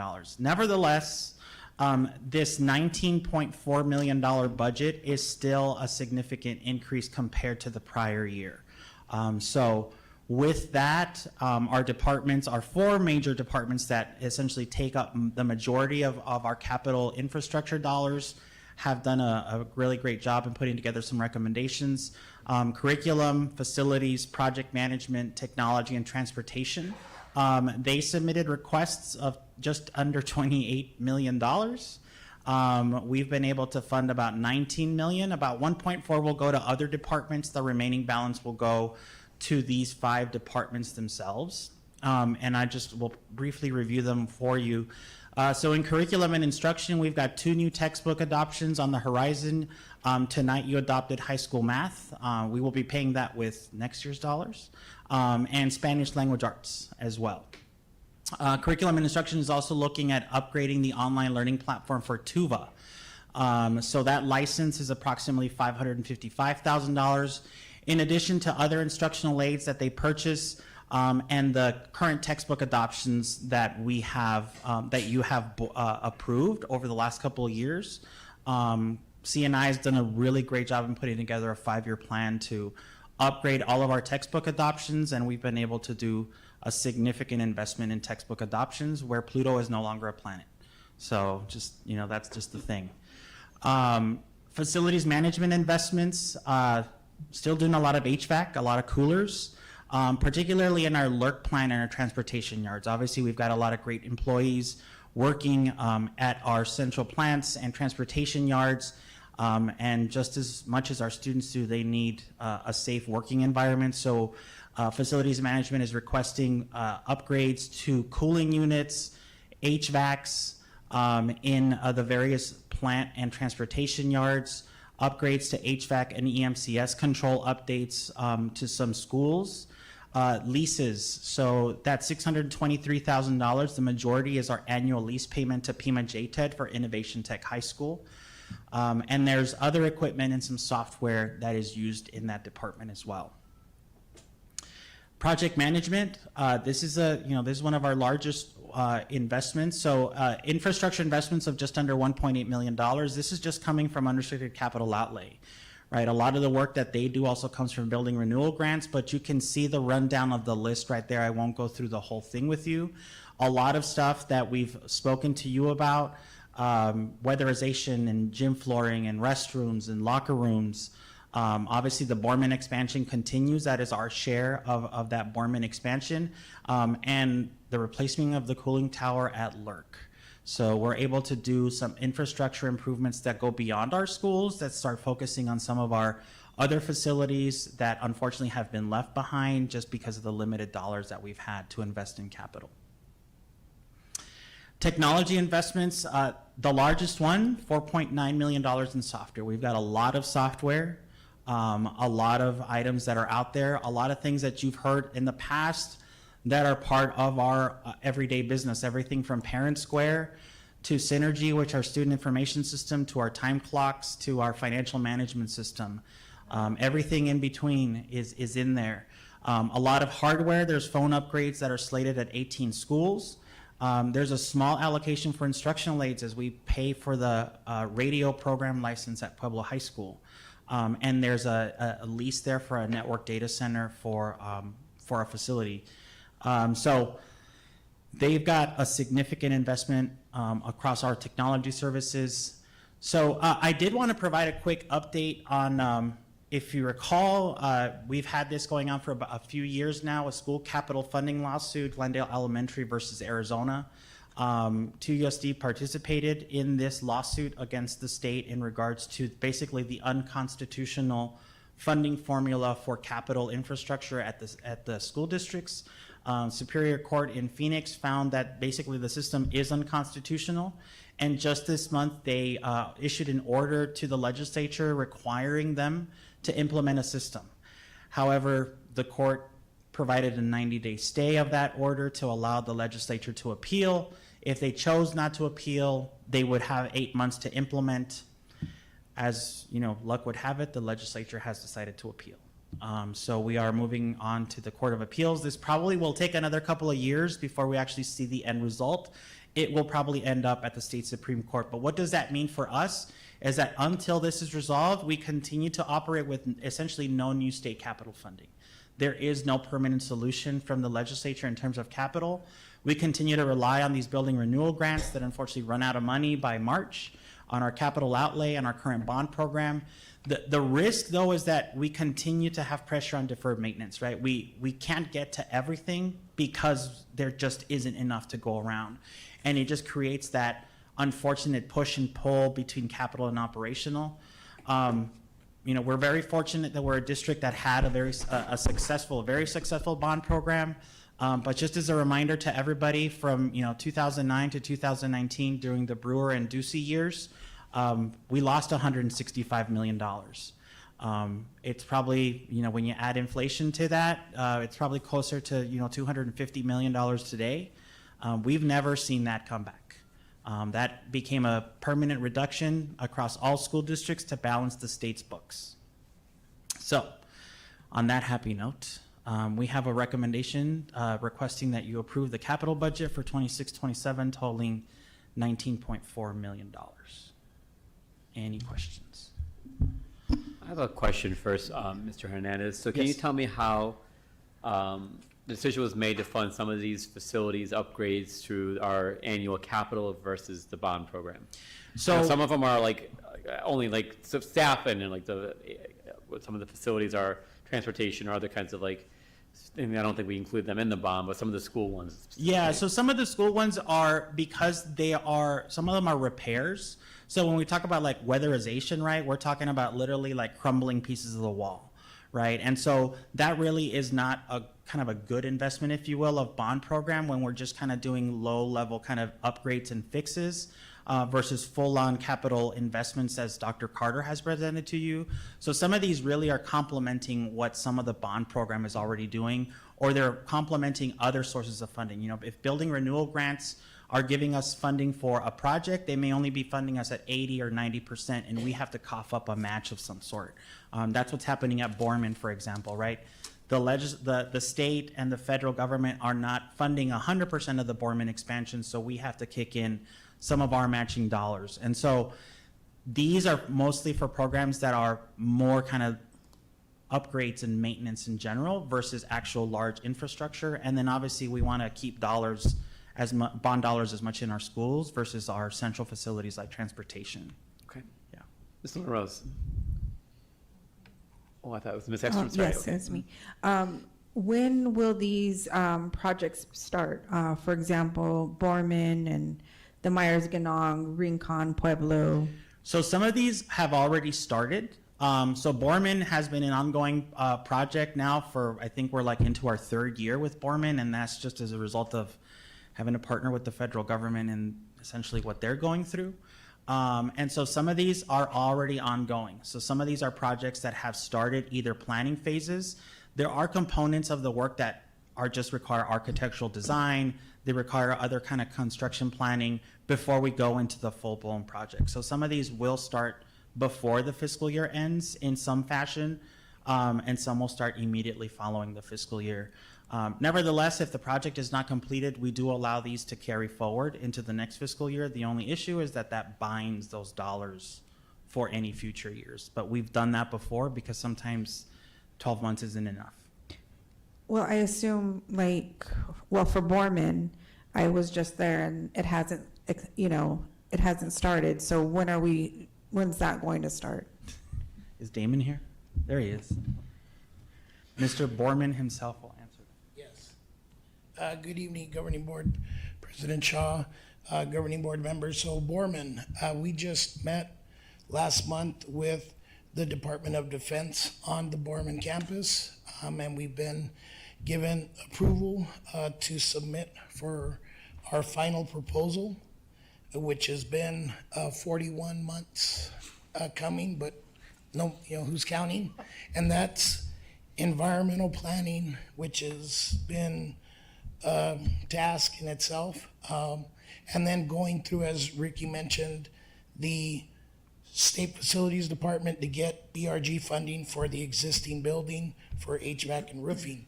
We anticipate submitting our final proposal next Tuesday. With approval, we can apply for funding within 3 weeks. The goal is at the end of May. That's been the goal, and when we left the meeting at the end of May to start construction at Borman. Okay, and then I'm assuming the gym flooring at Pueblo and the varsity locker room renovation at Rincon, are those easier projects to get done faster? Yes, most definitely, because again, they don't involve as much planning. The actual flooring at Pueblo, we're looking at doing that during the summer as soon as that funding becomes available. We've already strategically planned with our vendors to go out and take a look. We've taken a look at the different costs, so we have a good idea there. As far as Rincon, we did meet with the site to get a final design concept down. So now they've approved that. Now, once we get the funding, we'll be able to complete the design on that and start construction immediately. Okay, so you're thinking by summer, we Yes. should see some movement. Oh, yes, most definitely. The goal is, again, we have small windows to really do major construction on those sites, and we try to take advantage of that whenever funding becomes available to try and expedite and get construction done during the summer. Okay, thank you. Sure. Well, this is for the next school year, right? So the funds won't be available until July. That's correct. Okay. Mr. Romero? So on these proposed numbers of what it's going to cost, are these going to be more accurate than what we kind of did on our bond? Sorry.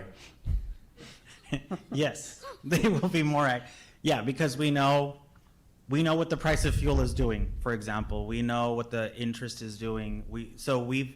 A lot of this is already taken into account. Obviously, our capital fund has a contingency side to it. So in the event that any of these obviously are much more significant by the time they get started. But the goal, I know in speaking to Damon, as we were kind of planning through this, is try to get a lot of these off the ground as quickly as possible before, anything changes, right? Like these things happen on weekends for some reason. I don't know. Yeah, and I think that's just, again, like a concern, like, when we go in at something at a certain price and then it comes up a lot higher, it makes this a little difficult on our end to cover why we didn't.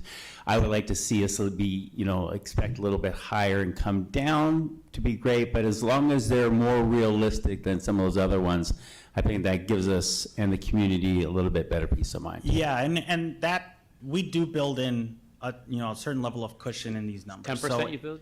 Yeah, 10%. yeah. So we may not necessarily spend 225,000 at CE Rose, but that's what we're projecting at this point, just to provide us enough of that cushion to kind of weather what may come. I think a big difference is, this is looking at a couple months down the road and not a couple years. The bond is a 2023 bond, so 2023, 2022 was like when all this work was being done, and this is now 4 years later, we're trying to have predicted what the cost would be of some of these things. So a lot has changed since 2022 in terms of cost of items. I do have a question about, so I see that $28 million requested. We're approving, if approved, we're asked to approve $19 million tonight. What are things that are not being approved, especially technology services is the biggest category we're not approving. What are things is that something that's going to be deferred, something that we're just not going to do as an organization? Like, where are we at with that? So no, technology services is in here. Right, but as the request was $12 million and we're approving. So yeah, some of those, I'll be honest, I looked at these, and Robbie can cover his ears. Some of these numbers were inflated. So I took a look at what the historical spend was for some of these, because some of these are like ongoing requests, right? Some of these licenses aren't one-year things. These are things that have been happening over multiple years. And so I can certainly understand that departments want to build a certain level of cushion to some of these, but in finance, we're going to take a look at these with a fine-tooth comb, right? So it's not that something's not happening. Basically, the majority of their licenses got funded. They did request a lot of hardware, laptops, for example. Some of that, like instructional technology for students, is going to be taken care of by the bond, right? And so their plan was, just in the event that the bond doesn't take care of it, we're going to take care of it in capital. Well, we need to take care of it in the bond. That was a commitment in the bond to buy instructional technology for students. So it's not that we're not doing something, is that in a lot of these, we took a look at their numbers and try to kind of put them into reality, and some of them are things that are going to be happening in the bond. Technology, for example. Great, thank you. I'll move the item. I'll second, but I had a question. Go ahead, Ms. Lynn Rose. Thank you for the presentation. I don't even know, and I still don't know sometimes, even after all this time on the board, have these been looked at with any sort of SFB like lens? So the only ones that are SFB eligible are kind of the projects in project management, so the work that Damon's department does. But even then, it's still limited to schools only, right? So a lot of this work is never going to be BRG eligible, because if there are no kids in those buildings, we can't touch them, which is why we've done some of these projects out of our own pocket, because we're not going to get any other state relief to do some of those things. Okay, that's unfortunate, but thank you. Yep. All right, item is moved by myself and seconded by Ms. Luna Rose. All those in favor say aye. Aye. Any opposed? Any abstentions? Item passes 5-0. Thank you. All right, next we are moving to a different topic, but talking about the override I mentioned earlier. We are going to talk about implementation of override funds for preschool programs. Dr. Trujillo. Yes, I think tonight kicks off sort of override implementation season to kind of celebrate all of the enhancements that the override is going to bring to our district. I'd like to introduce our Director for Community Schools and Early Childhood Education, Mrs. Reem Kivet, Program Coordinator Andrea Hudson. And the goal tonight is how are we going to put the $800,000 of override allocated funding to our earliest learners? How are we going to put that to use? It's important to note that we've committed $600,000 to program access and $200,000 to supplies for our hardworking preschool and early childhood educators. So here to take us through the proposal is our team. Take it away. Thank you. Good evening, Governing Board, President Shaw, Dr. Trujillo, Council Ross. My name is Andrea Hudson, and I'm the Program Manager for Community Schools. And Ms. Kiewit and I are here to talk about the preschool override. So we are very pleased that preschool was involved in the override. This initiative will bring $800,000 that will be allocated for preschool expansion and supplies. $600,000 is designated for expansion efforts, and $200,000 will be to support supplies for approximately 100 classrooms. This evening, we are presenting a proposal that expands access to preschool for families utilizing an approach that differs from the traditional expansion model. So the original override proposal included funding to open 5 new preschool classrooms. This traditional expansion model requires fully equipping each classroom with all necessary resources, which presents cost challenges and eventually sustainability challenges once the override concludes. So in opening a new preschool classroom, we have to consider more than the standard necessities of materials and staffing.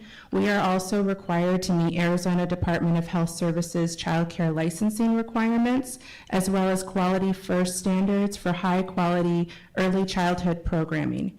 Because all our preschool sites participate in quality first assessment, it is essential that we ensure each classroom is fully equipped to support high-quality instruction and maintain strong star ratings. Based on our current guidance, override funds may only be used for staff, salaries, and supplies. As a result, these funds cannot be applied towards furniture, instructional materials, licensing costs, curriculum, playground equipment, or shade structures. Therefore, we will need support from the district to equip each classroom with these additional items, and that would cost approximately $90,300 per classroom, which would total $451,500 for all 5 classrooms. We have also been actively working with sites that are interested in upgrading play structures and shade structures. And just to give you an estimate, the playground structures are actually coming in at almost $60,000. And depending on the amount of shading that we need for each of the playgrounds per licensing, like Erickson, we're currently working and they have an estimated cost of $40,000 for their shade structure.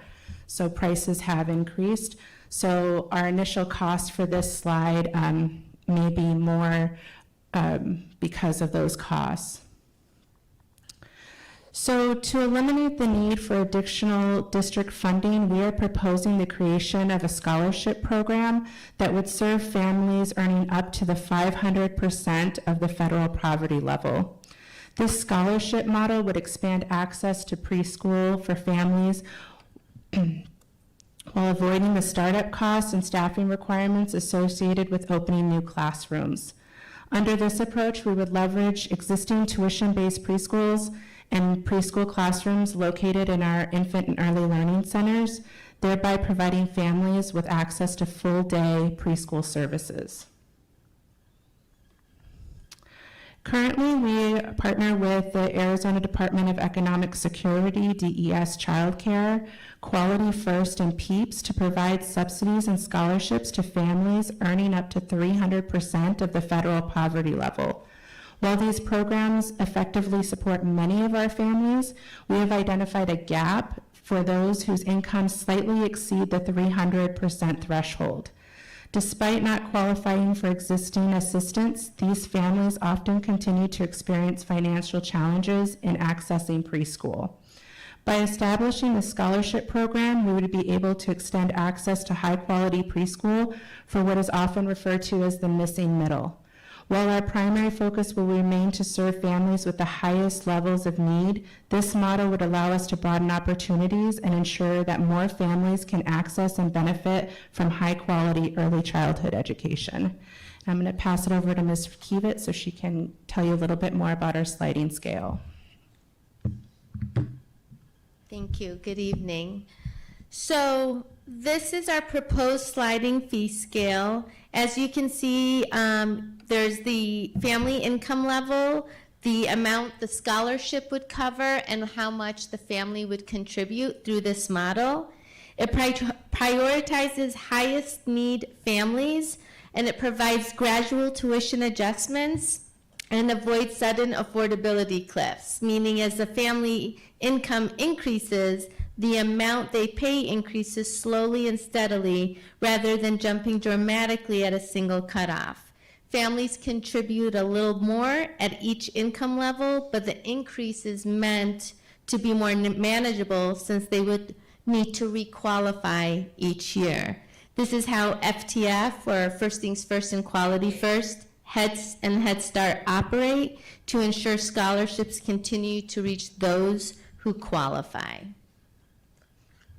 Here we have a sample of what our tuition rates are at our full day and extended preschool programs across elementary schools in the district. So we wanted to show you actual numbers and how that is interpreted.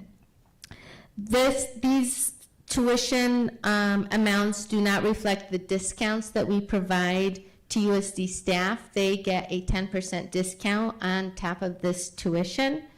The cost for full day, or what we call bell-to-bell preschool, in our tuition programs averages about $6,700 annually. By using this rate, it will allow us to offer scholarships to more than 89 students. However, if we look at the extended tuition rates, those are preschool programs that go to 5 or 6 o'clock in the evening. Because those hours are later and longer, the rate is, there's a difference of about $2,000. We could have families either pay that difference or follow the proposed sliding fee regardless of the cost. Overall, the more families we have that fall within the 200% bracket, the less slots we can offer. Ultimately, we're looking at expanding by anywhere between 50 to 90 students with the scholarships, depending, of course, on our applicants' socioeconomic statuses. Currently, we offer 207 scholarships through First Things First, and every single scholarship is in use. So we know this model works. We wanted to also include the proposed cost for families that attend preschool programs at the ILCs. Tuition costs are figured by 12 months of operation. And they are open 11 hours a day, so obviously the cost is a bit higher for these programs. Important considerations. So this slide makes my tummy hurt a little bit, in full transparency, because we've been kind of thinking about what are some unintended consequences, and we want to be transparent and prepared. And one of the big things that my team and I are truly worried about is current families attending the program. I think that we might hear things like, I've been a loyal family and customer here. I would like some help with the override funds with tuition. And how do we handle that? and a lot of discussion and reflection around that. And so in the end, it comes down to what the bond was proposed for. And it is not to be used, or it wasn't recommended and sold to voters as a tuition, to help it with tuition or a subsidy in that way. Its intent is to expand services and access for families who don't currently have it. So I think we kind of have to stick to our guns there. What if current families withdraw and reapply as new students? Well, students already enrolled will remain under their existing tuition agreements for that school year, so that won't be an option. Have we communicated this plan with our community? We have. We've met many times with our TEA President Jim Byrne. We have a TEA pre-K subcommittee who really, we are here today because of their hard work and advocacy. And then we've met with Brickton and Shoemaker parent groups, because those are the parent groups we facilitate and have access to and have let them know about our plans. And we have also talked with the Budget Advisory Committee, who supported our recommendations. Okay, so this is just a summary of the benefits of the scholarship approach. This also provides flexibility to maximize the funding so that it goes directly to families and getting students in classrooms. We can modify and adjust based on the community and family needs in different areas. Having options through a sliding fee scale allows us to be responsive in the moment.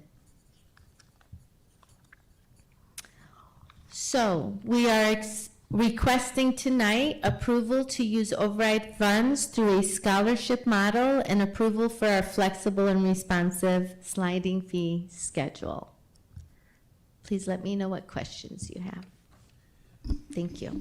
Thank you, Raymond. Thank you, Andrea, for the presentation. I have a lot of questions, but I'll turn to my board members if anybody wants to preempt me before I go into my slew of questions. Ms. Ekstrom.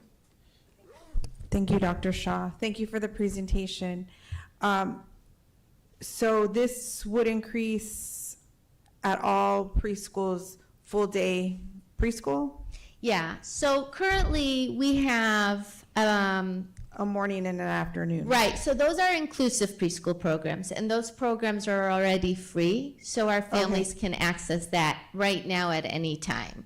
So it doesn't really impact those programs. Then we have PEEPS, which is already also funded completely for full day. So this really focuses on those tuition programs that are full day, and families can't afford them because they come at a cost. Whereas we already have free programs, so we're already at capacity at, let's say, all of our PEEPS programs. Where we have just a few inclusive programs where we're not at capacity, but those programs are free, so those families already have access to it. So it's really about expanding to those full day and extended day programs that come at a cost that families can't afford. At Brickta and Shoemaker. Well, only? that's those two, but we also have like Marshall, Collier, Soling Tom, Henry, Oyama, Miles. So we have tuition preschool programs across the district. So it would include those as well.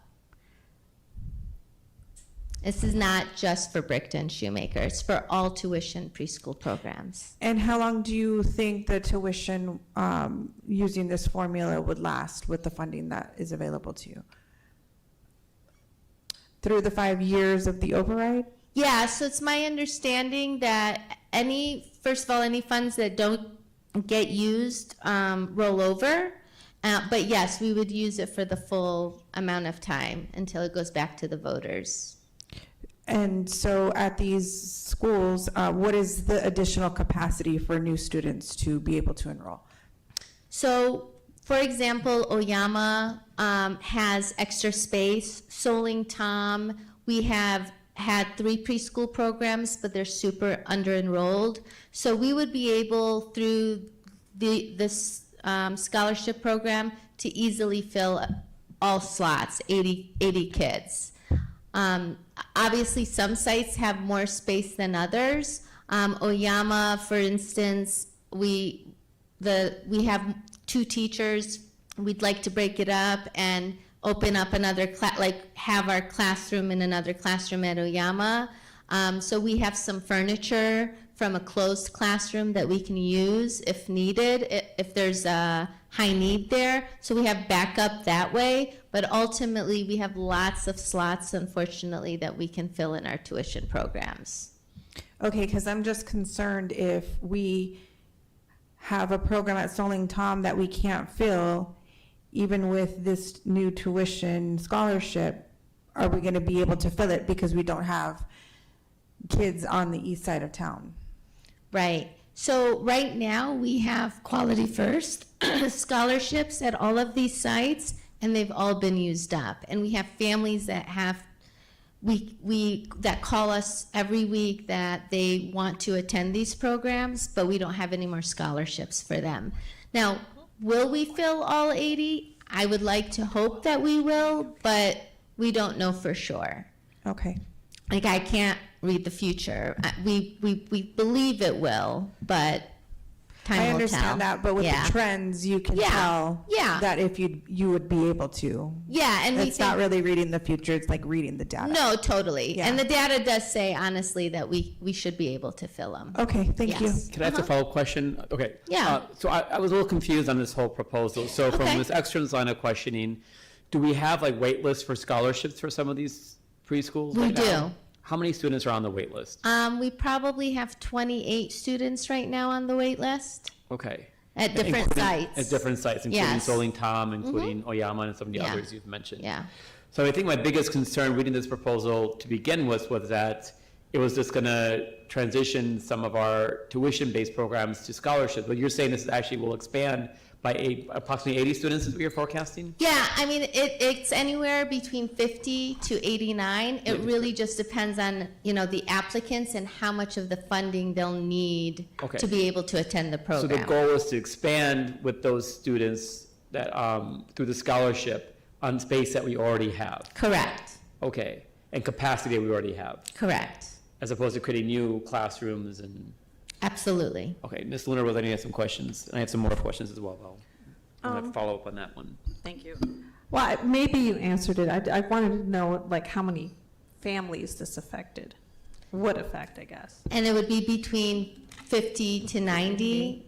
Based on our numbers, it just depends, again, on the family's socioeconomic situation. If we have way more families who are within the 200th percentile of the federal poverty level, then we're not going to have as much money to spread out to more people.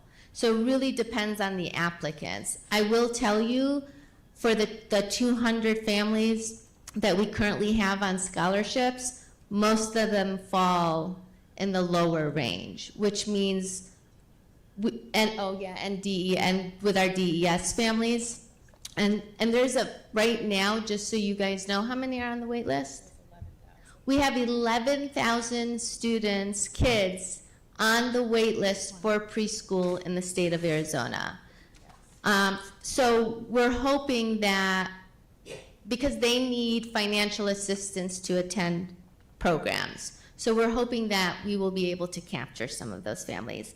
But again, we might only be able to expand by 50 families. It just depends on their socioeconomics. One more quick follow-up. Of those families, do you know offhand, like, is it just like one child, or is it like multiple children in that family? So the DES wait list, it had, I believe, this is from last week and it changes regularly. It had about over 6,000 families on the list, but it was 11,000 children. Okay. So it can be multiple kids. I do also know that in some of our programs, parents fill out because they've filled out for the DES, to apply for DES, but they're waitlisted. So when we call them, they have to decline their spot because they don't have any support financially to pay for our services. Okay, thank you. Before, Ms. Shaw, 1 second. So I want to understand, like, so what we're doing tonight, if we approve this, so our original proposal from the override was to expand by 5 classrooms, and what we're doing instead is expanding with the capacity we already have and trying to drive more students into that capacity through a scholarship to make it more enticing for students that can't afford it otherwise. So we're still expanding by Yes. number of families and students. It's just instead of creating new classrooms, we might create new classrooms if the capacity increases. yeah, if- And we have the space to do that in some of our Sure. schools, like Yama or Soling Tom, without incurring the $1 million worth of cost in that one slide, because we already have the shade structures and play spaces and all that, and the furniture. So our goal is to use the capacity that already exists and to drive students into that capacity through a scholarship. Okay, Ms. Shaw. Thank you for your presentation.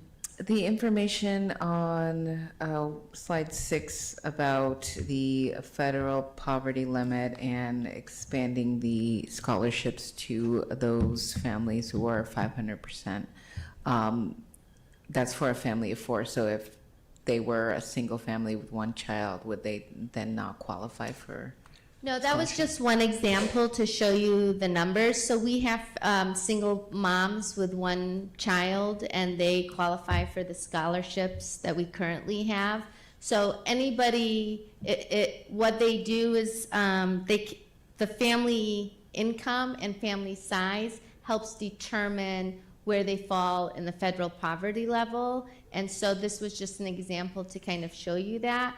But you can be a family of 2 to a family of 10 or more, which we've had. So they would still qualify, or could still have access if they financially qualify. So if a single parent with 1 child makes $160,000, they would still be eligible for No. 10%?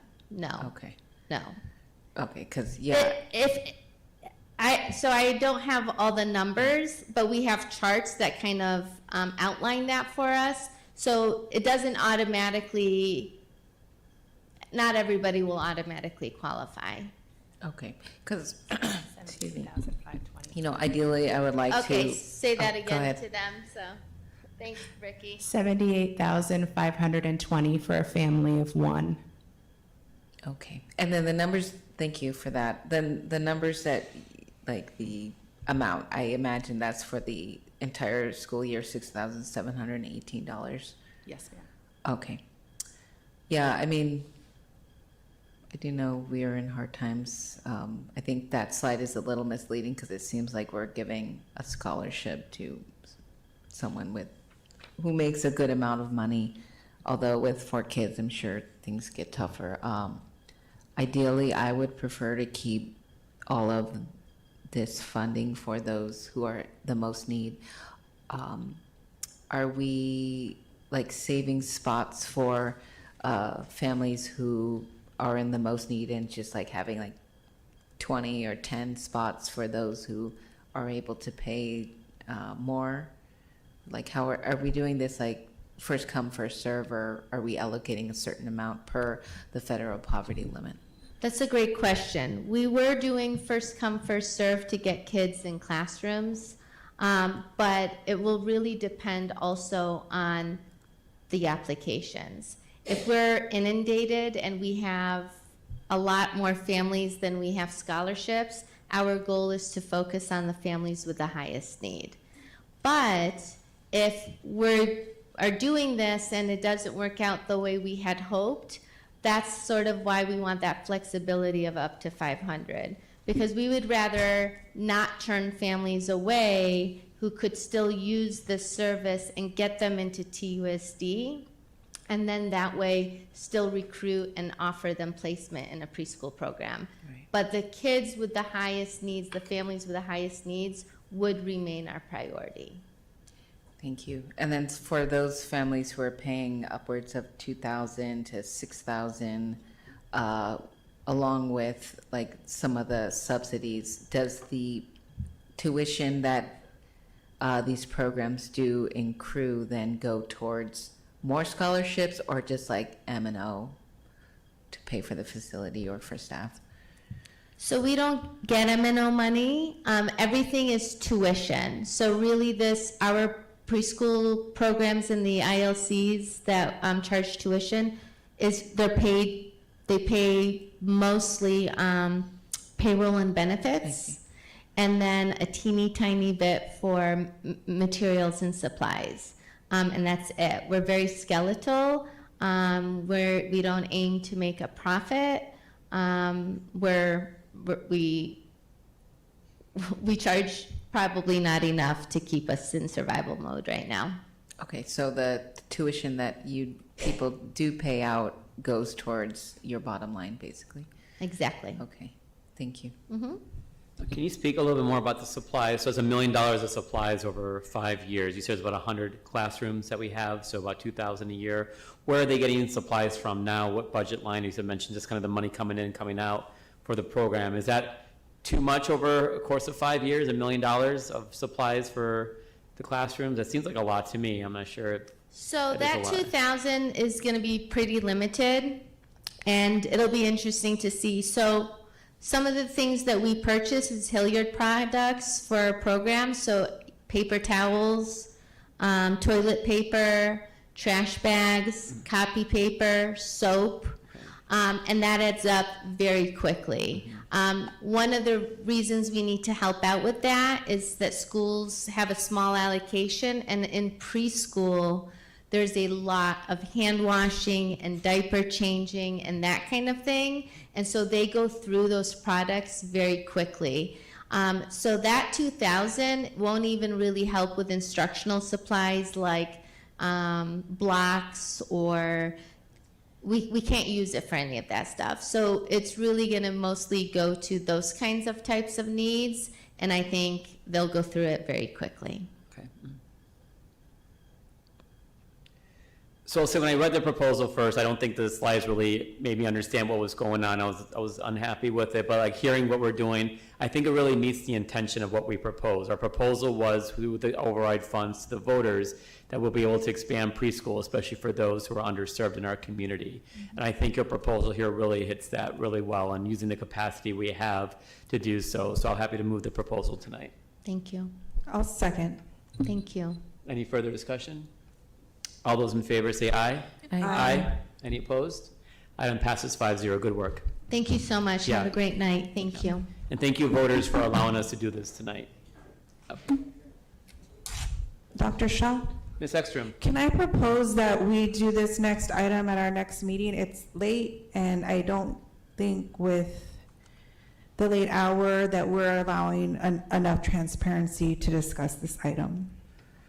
Well, no, we're getting into April tomorrow, and if we're making some changes to departmental level functions, they need to happen sooner than later and get prepared for that. Dr. Tortillo, what do you feel about moving this to another meeting? Well, I would propose that we could always just post. There's going to be no interviewing or anything. I mean, we could post so that we don't lose any time, and then we can have the discussion at the next governing board meeting. That way, it's a win-win, right? We're building an applicant pool. Nobody's being called in for an interview. And then before any of those interviews or we take any formal steps to start looking at any screening of candidates, we're having the discussion on April 14th. Otherwise, we lose, like you said, Dr. Sharp, we're going to lose some time. Yeah, because we create new positions and other things. It's already getting into April. We're having That's fine. We're not doing our due diligence by doing this at 9:30. I mean, we can go ahead and do this. I just don't think that people are listening at this late hour. And so maybe I should have requested that this be one of the first items. So that's my fault. I understand this used to be done at like 1 o'clock in the morning in previous governing boards. Right, but we're not a previous governing board, so we're trying to be more transparent out there in the community, having people listen. It's 9:30. It is what it is. It's not, I don't think we're doing this correctly, but I will go ahead and continue with this item. I just want to voice my concern that I don't believe that we're doing this correctly. This is just a study information. We're not making any decisions tonight. That's, Well- okay. So you heard what I had to say, and that's where I'm gonna leave it. Go ahead, Ms. Luna Rose. I'm fine with going through the item, but also I think it would have been probably prudent to put this a little bit ahead on the schedule, just because these are going to be one of many steps. Yes, I understand it's study information, but, and I don't want to make extra work for other people, but once we go through this, if maybe we also have something open for people to give comment, maybe we can also hit it that way, so we're doing both things. We make it another 900 comments, but, you know, it allows people to give their voice. Well, I think people see the agenda item, right? And so typically, the superintendent does organize the administration, so it's nothing out of policy for me to propose a leaner model. I think it's a timing thing. I can see where, hey, it's 9:30 at night. We do want the general public knowing, right? I think a win-win proposal, I'll repeat, I think putting the positions out there causes no harm, allows us to build an applicant pool so we're not losing 2 weeks. There's no harm, no foul. Nobody's going to be interviewed. We're not going to complete any cycles of interviewing or screening. And then we come back on April 14th. We move it forward, move it at the top of the agenda. And that way I think we can meet the transparency goals here and without losing any time here.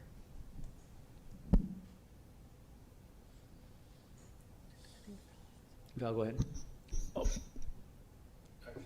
That's fine. Okay. I mean, I am hungry. She's But, honest. you know, we are here, but if it's like a quick presentation, then I'm okay to continue, or I'm also okay to push this to the next meeting, because it is only study information and we didn't see any call to the audience about this specific item. So you prefer to have it tonight? I can go either way, whatever is the pleasure of the board, but I'm also with Ms. Ekstrom that, you know, it would be nice to have this closer to the top of the agenda. And I don't know if we need to take action at the next meeting on this, if we can delay the action and just have study and then action in the month of April. That works for me. That's fine. We can go through this. We're talking about transparency. It's 9:37, and I don't think many people are listening. That's my only concern. But we can move forward. Okay. Let's move forward with the information item tonight. Is there any action we'll need to take on this? And this is your own leadership team reorganization. This is my own leadership team. The board doesn't take action on structure, but the board definitely takes action on the candidate and the recommendation. So ultimate action is the board's. It's just at the other end of it. We always want to show what we're doing from a leadership perspective. And if we're going through the item, we're going to start with curriculum and instruction. And really the charge is, how do we operate leaner? Curriculum and instruction has been tasked with operating a leaner leadership structure while still maintaining continuity of services to schools, while still absorbing some additional roles and responsibilities that will be coming from my portion of the program immediately after Dr. Hewitt. Dr. Hewitt, our Assistant Superintendent for Curriculum Instruction, here to take us through. Thank you. Good evening, governing board members. Plenty of coffee here, so we're ready to go. All right. Good evening, governing board members, President Shaw, Dr. Trujillo, members of the Tucson community. I am Dr. Flory Hewitt, and this evening I'll be presenting the organizational redesign for the Curriculum and Instruction Division. Tonight, I will cover 3 key areas. Number 1, why a reorganization is needed now, the progress we've made over time, and how the proposed model really strengthens our support for schools and students. This represents the next phase of a multi-year effort that we've done in curriculum and instruction to strengthen our coherence and accountability across our system. As part of my role, I was asked to review our administrative structure to ensure that there is a more streamlined model and take additional responsibilities within the division, including oversight of additional divisions or departments such as the Principal Mentorship Program, our Leadership Prep Academy, our pre-K community schools, and alternative education. So this proposal reflects a balance between the structure, responsibility, and support for schools. So before discussing really quickly the reorganization, I do want to acknowledge the critical role that the governing board has played. Your support for curriculum, for instructional resources, and program investments has allowed our district to navigate our significant challenges while continuing to serve our schools and our students. The progress we're sharing today would not have been possible without your commitment. In 2019, when I started in the division, it was highly fragmented. Our departments were doing good, strong work, but largely in isolation. Our initial focus was to build trust, maintain continuity of services, and begin aligning toward a shared vision. That foundation has allowed us to move forward more intentionally. Shortly after that work began, the COVID required an immediate pivot. So we shifted from long-term planning to rapid response, developing online instructional models, ensuring access to materials, launching the Tucson Unified Virtual Academy, supporting teachers in a new environment, and the period of COVID required more flexibility rather than system building. So as schools reopened, we returned to strengthening instruction, conducted a district-wide curriculum audit, and we found that many materials were outdated. With your support, we have established a sustainable adoption cycle to ensure that our students consistently receive updated, standards-aligned materials. So over the past few years, we have built the instructional infrastructure that the district needed.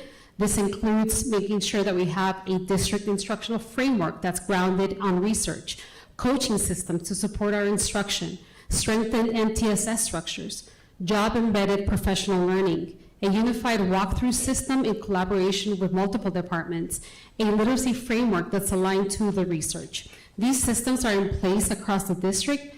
Where we do see the difference is in how consistently they are implemented from site to site. This ensures that our focus is not moving forward, it's not just on building systems, but on ensuring that there's consistent practices across our schools. Okay, so getting a little bit more deep into the work of curriculum and instruction. Our curriculum and instruction division has become more focused and intentional over time, particularly around delivering strong, consistent instruction across all of our schools. Today, our work centers around three key areas. Number one, the instructional core, ensuring that curriculum, professional learning, and the systems that support teaching and learning in every classroom are there.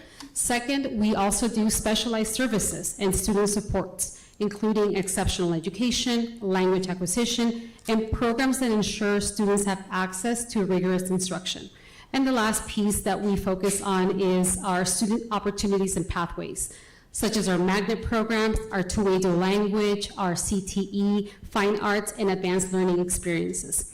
In addition, we are taking on additional responsibilities, including, as I said earlier, our pre-K and community schools, alternative education, school improvement and accountability systems, and leadership development for building our district leaders and building leaders. This is not about expanding for expansion's sake. It reflects the work the division is now responsible for, supporting and maintaining coherence across our entire system. But at the same time, we have experienced reductions in budgets and resources. So this does require us to be more intentional in how we organize our work to maintain quality across our system. So why a reorganization is needed now? Over the past several years, as I mentioned, our focus has been on building those systems that schools need, strong instructional materials, professional learning structures, to build our teacher workforce and a clear instructional framework. Today, all of that foundation is in place. The work in front of us now is different. It's about ensuring that those systems are implemented consistently across our schools, that we are monitoring their impact, and that we are holding ourselves accountable for results. We have used multiple data sources. We have lots of data to understand our student progress, but what has been missing in our department is a more coherent, system-wide approach to monitoring the implementation across all of our sites. And this is a larger effort. This reorganization allows us to make that shift from building systems to ensuring that those systems are delivering outcomes for our students. This is not a reaction, it's a natural progression of the work we do in the curriculum and instruction. The redesign is grounded in 4 key principles that shape how the model was developed. First, strengthening the instructional core, ensuring that our curriculum, instruction, and professional learning are tightly aligned to support consistent classroom practice. Second, ensuring equitable access to materials and to appropriate supports for our students. Third, establishing accountability. This was a big part of this redesign by strengthening how we monitor implementation and use our data to ensure impact and make changes. And lastly, improving coordination across our systems so our departments are aligned and working together to support schools effectively. All of these principles directly informed how the roles are defined and how the work is carried out across our division. So looking ahead, our focus is going to be on those 3 key areas that are newer. So developing a district-wide school improvement and accountability system, one that allows us to not only identify the needs, but also respond strategically to improve outcomes.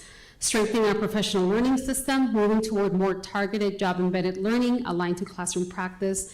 And third, building leadership development pathways so that our principals and school leaders have a clear progression of learning that strengthens their ability to lead instruction at their campuses. Together, all these focus areas move us from support to sustained improvement across the system and accountability. So I'm going to spend more time here. I know I rushed, I went a little bit quickly through those, but I want to spend a little bit of time here. So what you'll see is the redesign division is organized around 4 core functions, and I'm mentioning functions very intentionally, not positions, just functions that work together as a coherent system.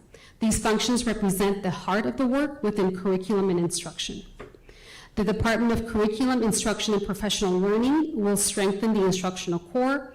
Exceptional education ensures specialized support and compliance.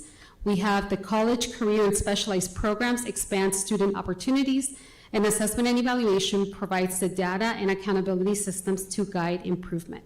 Now let's go into what the redesign means. As part of the redesign, I'm elevating the current position of Senior Director of Curriculum and Professional Development to an Executive Director of Curriculum, Instruction, and Professional Learning. This reflects the expanded scope that our division is going to take, including oversight of programs like the two-way dual language, fine and performing arts, pre-K and community schools. That is expanded scope for our curriculum and instruction division. So we're going to have an executive director overseeing that. In addition, because our professional learning work is expanding to include leadership development through our Leadership Prep Academy and principal mentors, our current program manager position will be elevated to a director of professional learning and leadership development to reflect the added expansion. I want to be clear. These are elevations of positions, not individuals. Both roles will be posted and filled through an apply and compete process consistent with district practices. In the structure, the senior leadership team for curriculum and instruction includes a senior director overseeing exceptional education, that is current, a senior director overseeing assessment and evaluation, that is current, and 1 elevated executive director overseeing the instructional core.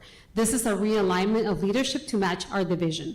The college, career, and specialized programs, that will be directly overseen by me to ensure alignment with our district priorities. So all of these functions are just organized into these high-level clusters that ensure alignment across programs and services. I do want to acknowledge the leaders and teams currently serving in these roles because their work has been instrumental in building the strong foundation that we have in place. So this structure allows us to operate as a more aligned, leaner, efficient, and accountable system that's focused on results. With that, I can go through this, Dr. Trujillo, or the slide we can, do you want me to, okay? All right, we'll talk about the budget piece. So for the money, I think Dr. Hewitt did a wonderful. Any question about the concept before we get to like the dollars and the cents and the budgetary impact? Thank you for your presentation. So this is listed as study information, but I'm curious why it's not listed as an action since it involves the creation of new positions, especially administrative positions. The superintendent, per policy and then even the contractual language, the superintendent organizes redistributes, reassigns administrators, administrative departments. It's the board that approves salary, compensation, and ultimately the person coming forward. So it's common for me to restructure, present something, get governing board feedback. The goal here is obviously to get governing board feedback, right, in terms of the prospects of moving forward. So typically, unless I'm bringing an individual forward, it will always usually be an information or a study item. Yeah, because, you know, I thought that with the elimination of certain positions, that would, you know, be a cost savings, whereas where the restructuring and the additional creation of a deputy superintendent just seems kind of backwards, and I'm not completely sold on whether that is needed or not. I believe that's coming a little bit later in the presentation as well, right? Yes, I can start over here if you would like, Dr. Trujillo, with the current CNI leadership structure. So what you see on the left-hand column, it highlights the costs and savings associated with our proposed changes. On the left, you'll see the current senior leadership structure along with additional positions that have been or will be affected as part of this redesign that is included as part of the overall cost. So you have the associated salary and benefit costs. In the middle, you see the proposed more streamlined senior leadership structure and its corresponding costs with the adjustments of the other positions that were affected. And on the right, you'll see the administrative savings already approved by the board in February, which contribute to the overall reduction of the cost that we are proposing here. So when taken together, the current structure totals approximately $752,000 compared to a proposed cost for that core leadership team of $541,000. So this reflects a net reduction in cost, not a shift in spending, while aligning our leadership to support the work of the division and the added scope.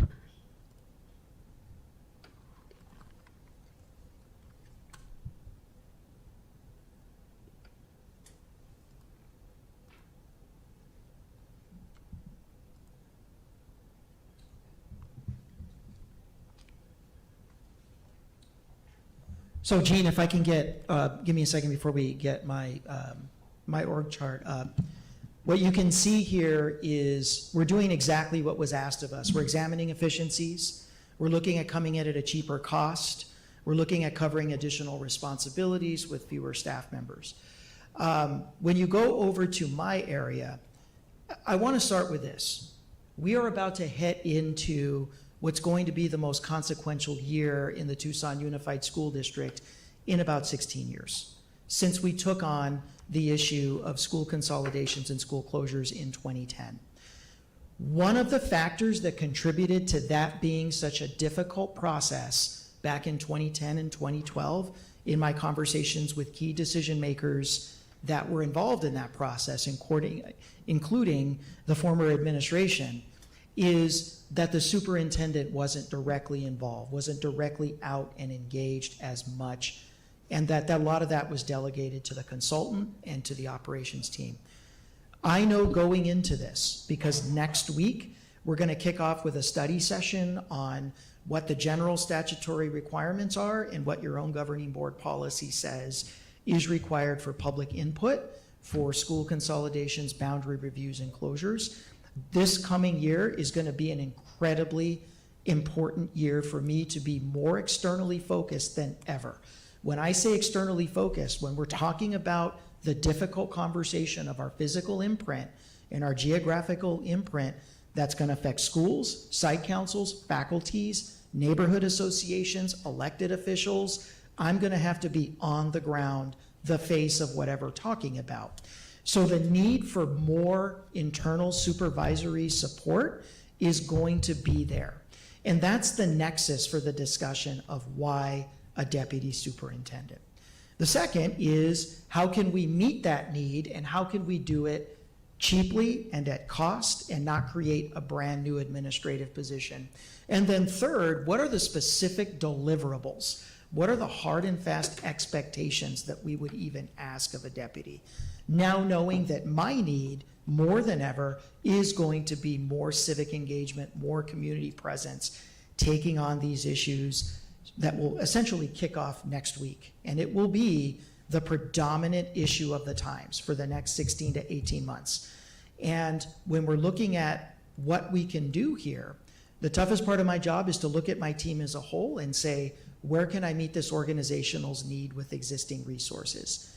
So you see the absence of the assistant superintendent for leadership and student success, taking that existing salary line and utilizing it to create a deputy superintendent position, with the goal of that deputy really exercising daily support, availability, visibility, and responsiveness to our regional assistant superintendents, direct supervision of them, helping to meet the needs of our school campuses, and then also partner with CNI on our soon-to-be-developed internal school improvement process, resources and accountability for our decision makers in our schools.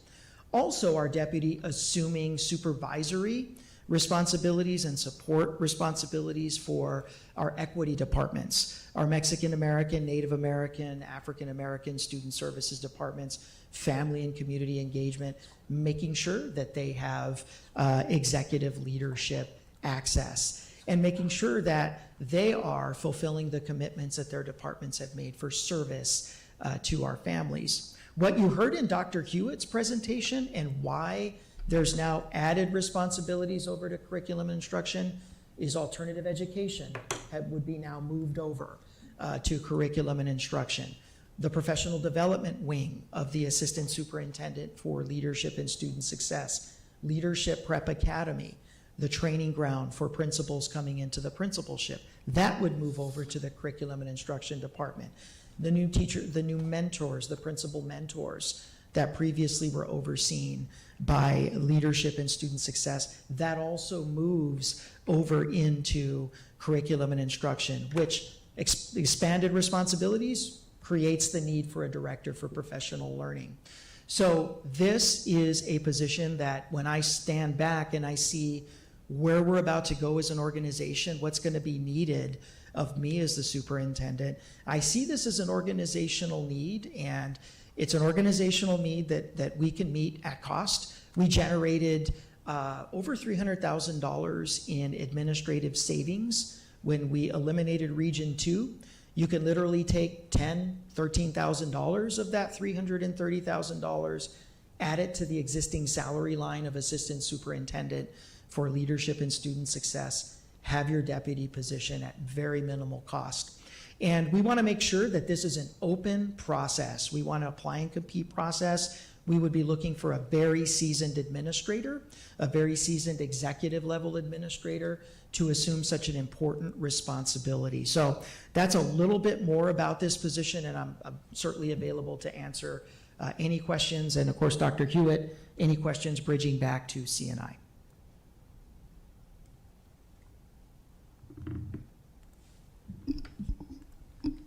Ms. Shaw, you're asking about this deputy position. Do you have any follow-up questions? Yeah, I mean, that was very helpful. Coming into these difficult times, I do see that your time will be stretched. And so thank you for clarifying. Go ahead, Ms. Linares. Can we put up the slide about the actual current structure, proposed structure, net cost, final cost? Yeah, if we could go back into the CNI and just look at the costs.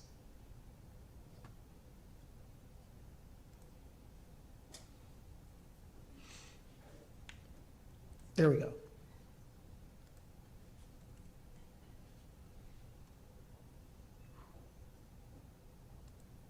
It'll be the next slide. The next one, yeah. There we go. There we go, yes. So, well, whether it's you, Dr. Trujillo, or Mr. Hernandez, kind of explain the math? Yeah. Yeah, For lack of a better word. so in the current structure, when I was talking about the existing salary line for the assistant superintendent for leadership and student success, the total out-the-door cost for base salary and ERE, and for those of you watching out there, ERE is employee-related expenses. It's vision, it's dental, it's medical, it's paid holidays, it's everything we wrap in. That is an added benefit along with the salary. So yeah, 36,000, plus the base, you're looking at roughly 146, I believe that is. I'm without my glasses here. And for roughly 12 or 13,000 more dollars, we could invest in a deputy to, I think, meet a more evolving organizational need.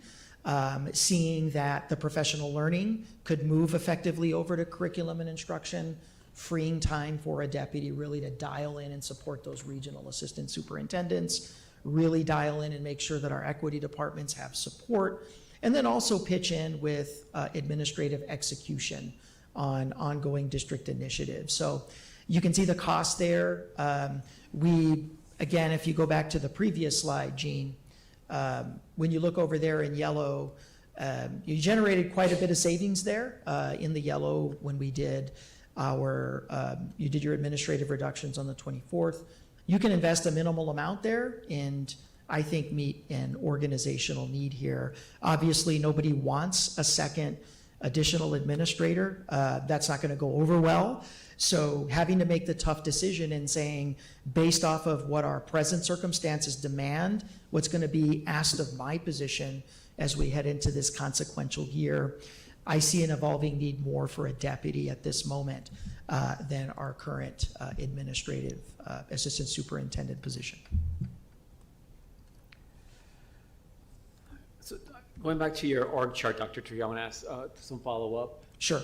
You remember one of our first meetings we ever had?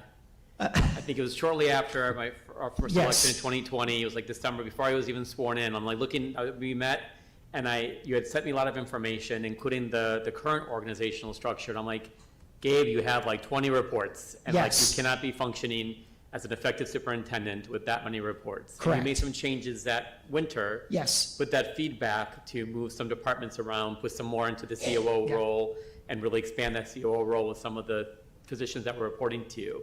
I think, we have, thanks to a lot of pushing from our governing board, we have some really lofty goals for you in terms of academic achievement of our students. Yes. Enrollment issues, budgetary issues, and potentially some school consolidations if that's where we end up going as a district. For you to be able to do all of that and meet the expectations that we have set for you as a governing board, our job as a governing board in terms of our supervision of you is making sure you have the tools and resources you need to be successful with that, and making sure you don't have too many reports that you can't really supervise effectively while trying to address the external needs, as you're mentioning, in the district. Having a sound deputy superintendent, I think one concern that was raised is that someone going to be just put into that position, but you're saying it's going to be an open enrollment, open process apply and for compete. application. Absolutely, yeah. And hopefully we'll find a good candidate as a district that can meet the needs and supervise not just the regional superintendents, I think that's what the structure shows, but really help support the new phase of our district of really holding our principals and school sites accountable for academic achievement, enrollment, culture, and climate in our sites. Absolutely. And I think having someone in that role focused on that, supporting our student services department, and supporting our school sites, our 88 schools, and may potentially less in the future, but making sure that every school that we have is functioning to its highest capacity. And we know some schools are doing great work and some schools are struggling, and some principals need some additional help and support to be successful, or finding other roles for them and bringing someone into the role that can really meet the needs of that community. But to be able to do that groundwork and support the regions effectively and the regional superintendents effectively to do that groundwork, I think having someone strong, and so being really judicious in who you put in that role is going to be really important if this is the direction of the district. Going from 15 direct reports to 7 is really going to be the key to getting me out there and really publicly engaged. And also, it's not just the reimagination of our geographical and our physical footprint, it's also our ongoing deficit challenges. We saw with 952 comments in basically 7 or 8 days, this community is hungry for engagement on all things financial and budget. So I see a future of a lot more focus groups, a lot more forums, a lot more where I'm directly engaged with our employees and our community regarding the next round of, unfortunately, another year probably of budget cuts alongside with the reimagination of our school portfolios. Val, go ahead. So, in this position, the deputy, I understand kind of this transition, you be forefront on all these things. This individual can take care of a lot of these responsibilities. Is this kind of looks like it's now a new permanent position. When things change, is that a position that can be dissolved and then you, superintendent, takes back up that role to co those? Or is this kind of an intent to grow off of this in this situation? Well, I think two things. Organizations always evolve and grow and change, right? So there was a point 4 or 5 years ago after COVID where we had a tremendous influx of new principals. I mean, we had back in, I believe it was 2021, 22, we had brought in something like 24 or 25 new principals. And so there was an organizational need to really dial in on professional development for retention and support, and then also to have an executive level assistant superintendent administrator overseeing student discipline and the student support services. Now we're kind of headed into this new phase where with some expanded responsibilities over in C&I, we can now move curriculum instruction, we can now move the professional learning over there. I think we have a really strong student relations department that's come into its own. It's got great leadership that can probably now work in the legal department and work with Michael and Rob, where that leader does most of her work anyway, getting ready for suspensions, expulsions. So I think the needs of the organization have changed, and I can't say it won't change again, where there might be a time where, you know, we can maybe look at the org chart one more time. It's administration, so all of our administrators know that it's always the org chart can change. You know, we're executive level leadership. There's not the same guarantee of, say, the TEA agreement and the classroom teacher. So our leaders have to be flexible and understand that when the model changes and the structure changes, we have to be prepared to go a different direction. Ms. Ekstrom. Thank you. I guess I'm still concerned with the fact that we've taken away a region and we don't know how we're going to organize that into these other regions. That's still concerning to me. I do understand your need for a deputy superintendent, but I do have questions on the C&I leadership structure. So how many people will be fighting for their job? So at this point, overall, 2. And then how many other people in this department are being cut? In the department, we made cuts from the February 24th date, and that was the director of multicultural, as well as the positions that were vacant for the senior director of magnet and equity departments. And that's it? That's it. I mean, our cost savings is only $210,000. You know, when it was promised that it was going to be a whole lot more, that's concerning to me because we've eliminated important departments to only save $210,000. That was part of, Yeah, I think if, Jean, you want to go back to the CNI. So really, we want to make sure we have a total out the door. So we're looking at the administration, we're looking at the central administration as a whole. That's like director level, assistant superintendent, and department level. So you take what was done just internally with CNI, with going to directors lighter. There's a cost savings there, yes, of $212,000. But then there's also what the board did to Region 2 on February 24th. So you add in that $345,000. So No, I understand that. yeah, so yeah, but you're right. If it's just CNI, sure, it's 200,000, but administration as a whole, we're over $500,000. Okay, thank you. Ms. Shaw, you look pensive. Yeah, I am pensive.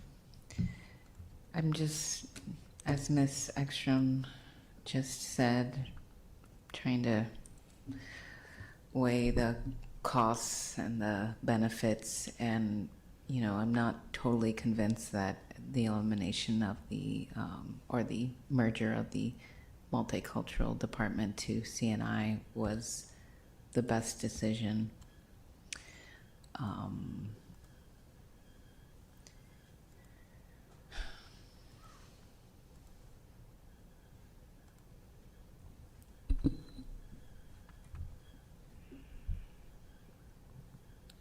Any last comments or feedback or questions for the team? Yeah, well, when this comes back, Dr. Trujillo, in April, will that be to hire new positions, hire the deputy director, or what is going to happen in April exactly? I'll go ahead and post the positions. We're not going to have any interviews done, I don't think, by our next governing board meeting. So, by all means, if there's additional feedback or if there's additional thoughts, there's going to be time. It's going to take time to build an applicant pool. Well, I would like this item to come back with additional information. I'd like to see a complete and accurate organizational chart. I'd like to see a clear breakdown of the actual cost changes separate from the reductions that the board already made. And then I would like staff to gather feedback from principals, teachers, and the CNI staff regarding these proposed changes. And really, I would like us to, I would like more information on how these positions and the restructuring are actually going to improve student outcomes. I would like to just, I'll go with the will of the board, but this is the first time, I would ever have to do that level of engagement for executive administration restructuring that's very clearly in the superintendent's wheelhouse. So I understand the board has ultimate authority, and that's fine. In my worldview, this isn't cutting a program where absolutely, yes, you better go to a school if you're going to close a CTE program, if you're going to close teaching positions, if you're going to go close. We're talking the highest levels of executive administration. I'm not sure that that amount of stakeholders would have an intimate understanding of what a deputy is supposed to do, or how it's supposed to impact schools, or what an executive director for professional development, or for curriculum and instruction professional development. Happy to implement the board's will, but it is not something that I've had to do in terms of this level of administration, which essentially is at the executive level.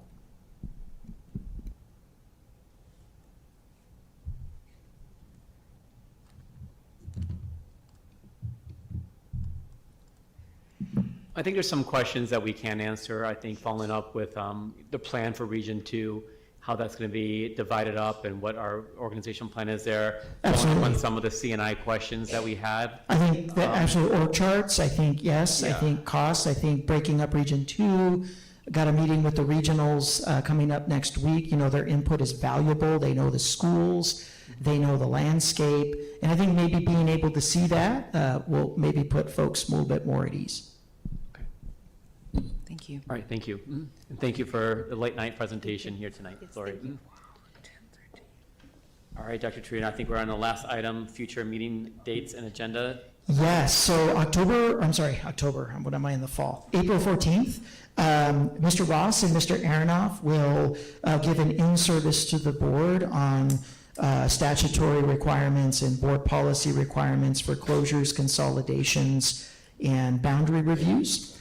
With the goal of discussing with the board a procedural timeline. Still, again, not naming anything, a procedural timeline for which the board may want to engage. Secondly, we'll probably have a study information item first for Palo Verde. It has done an incredible amount of engagement with its community about doing something innovative with its school week. and potentially moving towards a 4-day school week.